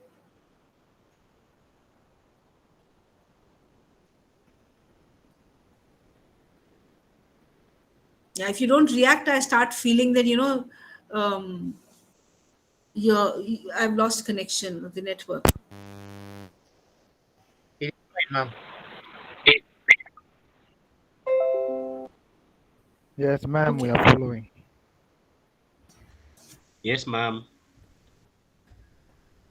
Okay, so let's come to the last topic, which is corporate social responsibility.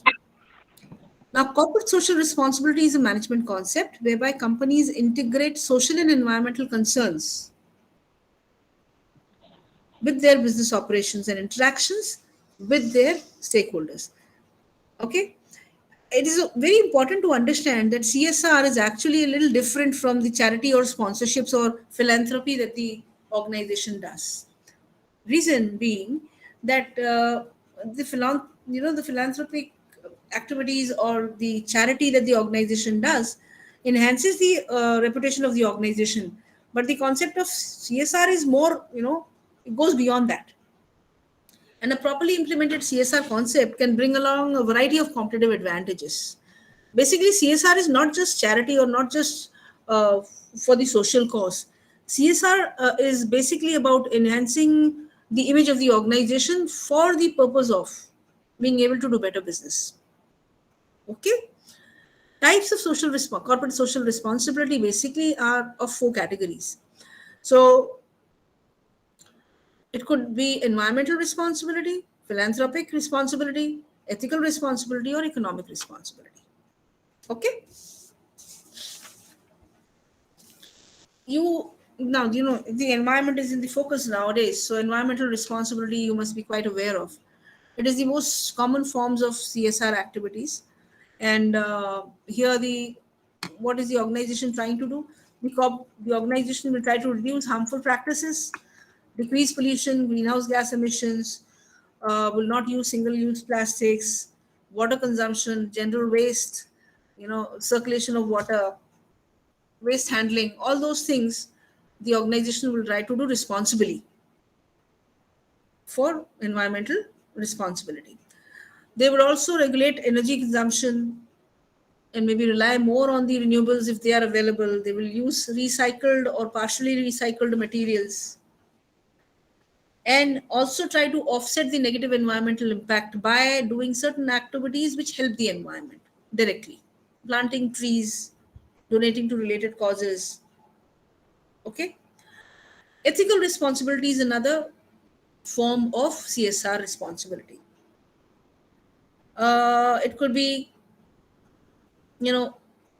operating in a fair and ethical manner. It is not necessarily it could be, fair treatment to all stakeholders, including leadership, investors, employees, suppliers, and customers. An example could be paying a higher wage to your employees, getting your material sourced from responsible suppliers, ensuring that you don't employ child labor. All these are ethical things. Philanthropic responsibility. Here you are trying to make the society a better place. A philanthropy could be investing in education, welfare, which has a positive impact on the society. Economic responsibility is to ensure that all financial decisions are based on firms' commitment to do good.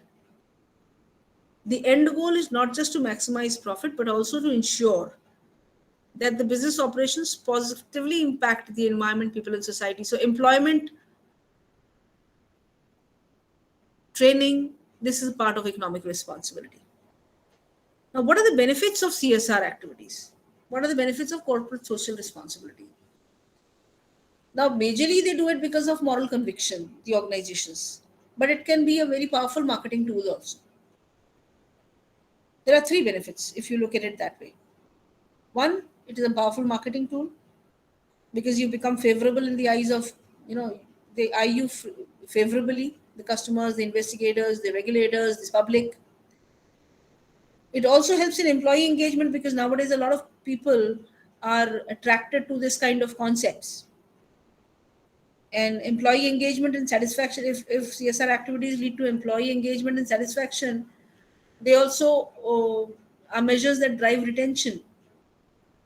If the personal convictions or the personal values of the individuals or employees working in the organization or otherwise elsewhere, they are very clearly, associated with the values of the organization, people would like to join such an organization and then be committed to the organization also. The third thing is that it inherently forces the business leaders to examine their practices, processes, and procedures.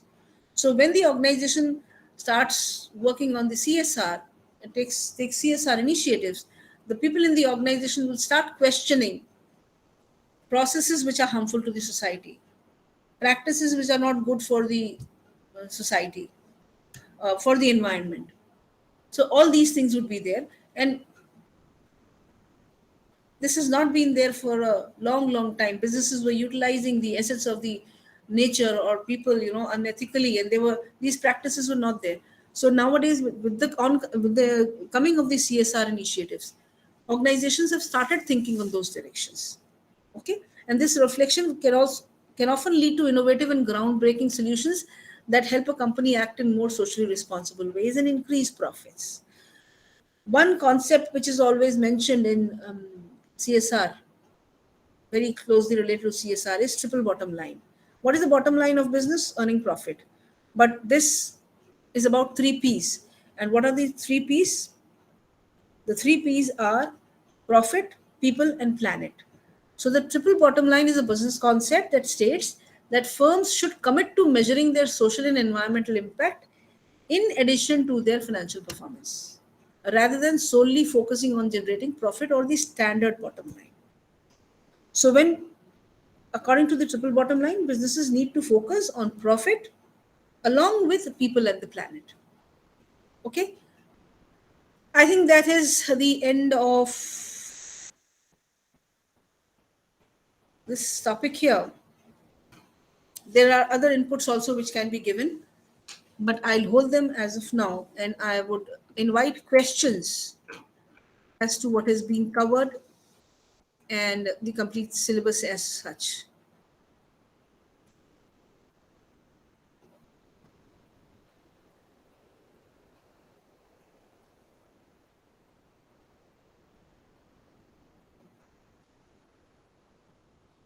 Okay, are you there, all of you?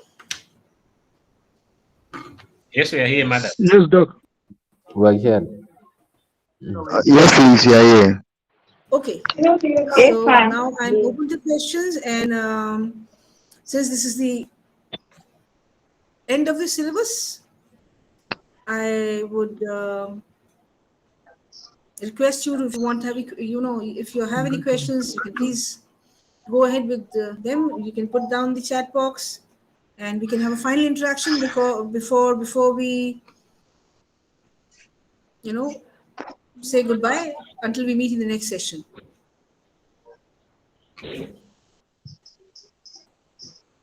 Let me look at the earlier questions, and then in the meanwhile, you can just think about what all you would like to ask.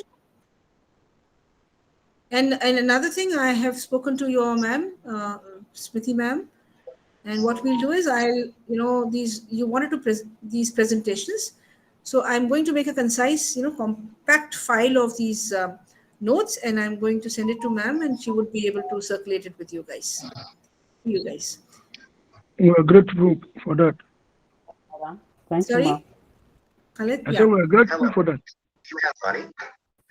Take out your phone download. 1-2 spin. $100 cash bonus on the Let me look at first day the online. questions No here, need to and withdraw cash. Auto PayPal.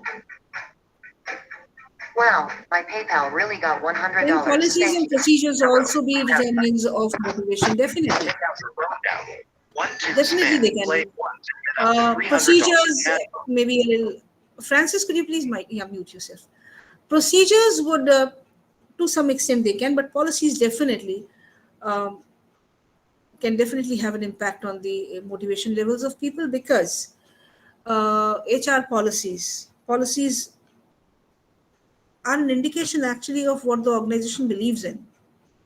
And if they are not according to the expectations of the individuals, they would not be motivated. They would definitely find it difficult to work where the policies are not according to their expectations. and maybe some policies are not conducive to proper work. But this is the tussle that goes on in organizations because the managers might not understand the impact of some policies which are harmful possibly. But then if there's an open culture and open communication in the organization, and there are chances of there is an opportunity for the subordinates to give feedback, raise grievances of some sort, then this can be sorted out. I think that's, Salome, if that should be to some extent an answer to your question. Now let's look at if you have a question, could you please send it again so that if it's gone up somewhere. Okay. Motivation factors, Richard is asking, motivation factors have changed over time due to various societal, cultural, technological. This is an answer, not a question. Okay. Yes.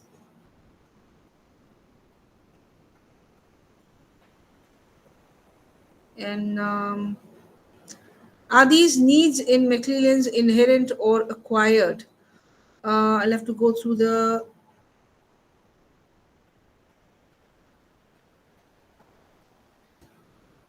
just a moment. Needs can be both. They can be acquired and they can be inherent. Needs actually are because whatever motivates you, is not necessarily what you have acquired. It could be an inherent need also. And needs keep on changing.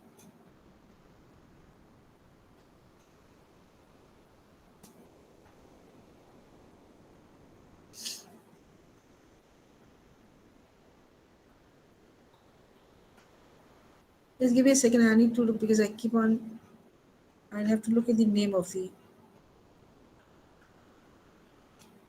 McClellan's need for achievement theory. These are generally inherent, yes. Trevor, basically, they are inherent. These are inherent needs.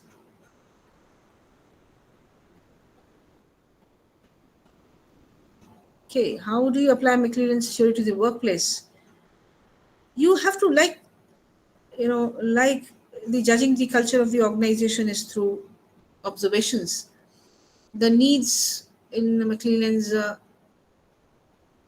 theory are also observed. They have to be found out as to who is.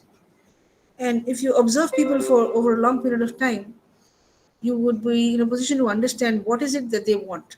Do they want achievement? Are they focused on achievement? Are they focused on control, or are they focused on affiliation? So people who are focused on affiliation would most probably spend a lot of time talking to their colleagues and being concerned about their colleagues. So you can make out. And this way you are in a position to understand what all needs are motivating an individual. And then you will be able to apply to a workplace because you know the requirements of the job and you know the needs of the individual. So you have to match.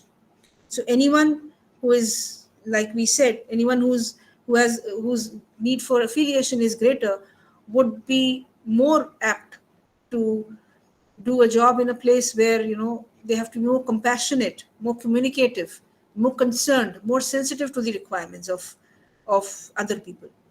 That way. So you can apply McClellan's theory to the workplace in that sense.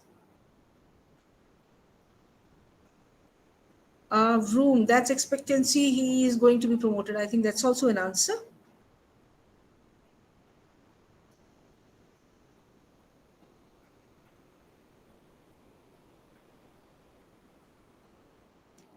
I don't see what is the name of this book. Which book are you talking of? Ismail.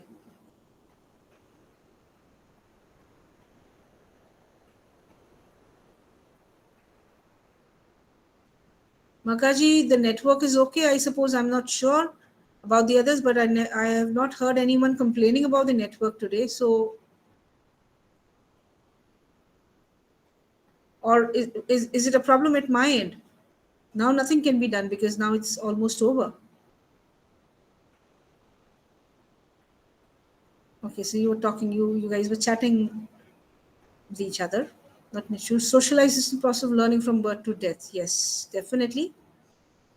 But socialization generally happens in the formative years. If you look at it, if you go through some psychological articles, you'll get to know that your personality is frozen by the time you are 18, and after that you make very little changes to the basic core personality. So the core of the personality is frozen by the time you're 18. So you can change certain things, you can learn new things, but you cannot change your basic personality after that. And before that, you can have some control.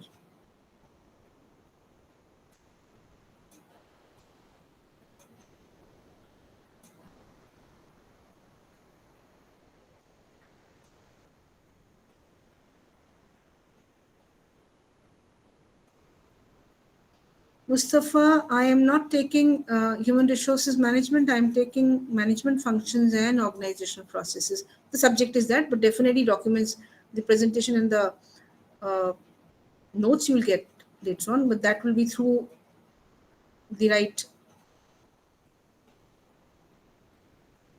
channel.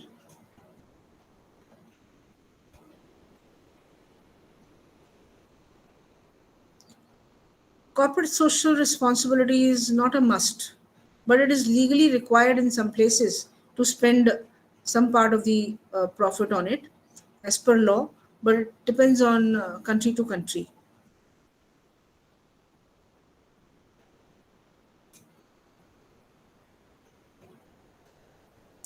Definitely, can the question is, can organizational culture also contribute to less staff retention? Definitely. Organization culture is a concept which is not completely and truly understood by a lot of firms.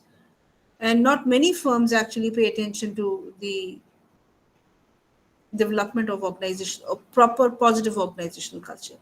So there could be a very volatile organizational culture, there could be very dominant organizational culture, there could be very aggressive organizational culture, and in cultures like this, people might not find, very conducive to their own personal growth. They are not able to uh, adjust to cultures like this, and obviously retention is going to be a problem in such cases.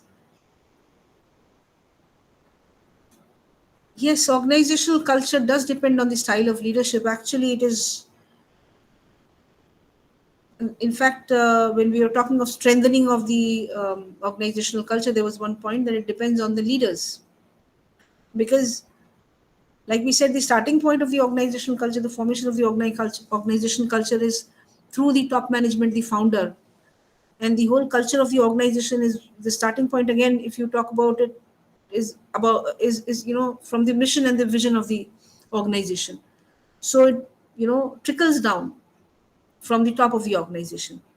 So leaders play an important role, and the leadership style definitely plays an important role in the formation of the culture.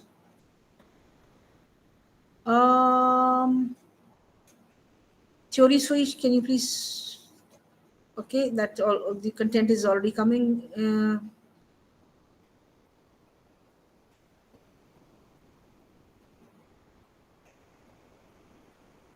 Thank you. I think that is the end of the text messages. It's already been a, yeah, it's already been a, we've gone beyond time, over time. So it's been wonderful, interacting with you. I hope you will be in a position to do your assignments well and your examinations also. And I'm also hopeful of meeting you in the next semester. Okay. So have a good day, and please go through your study material, and whatever observations you have in case, please tell your coordinator. And the notes I would require a couple of days to compile them. Then I would definitely be sending it through, ma'am. So don't worry about that. Okay? Thank you. Have a good day.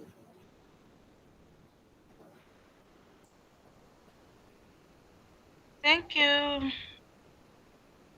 Thank you, madam.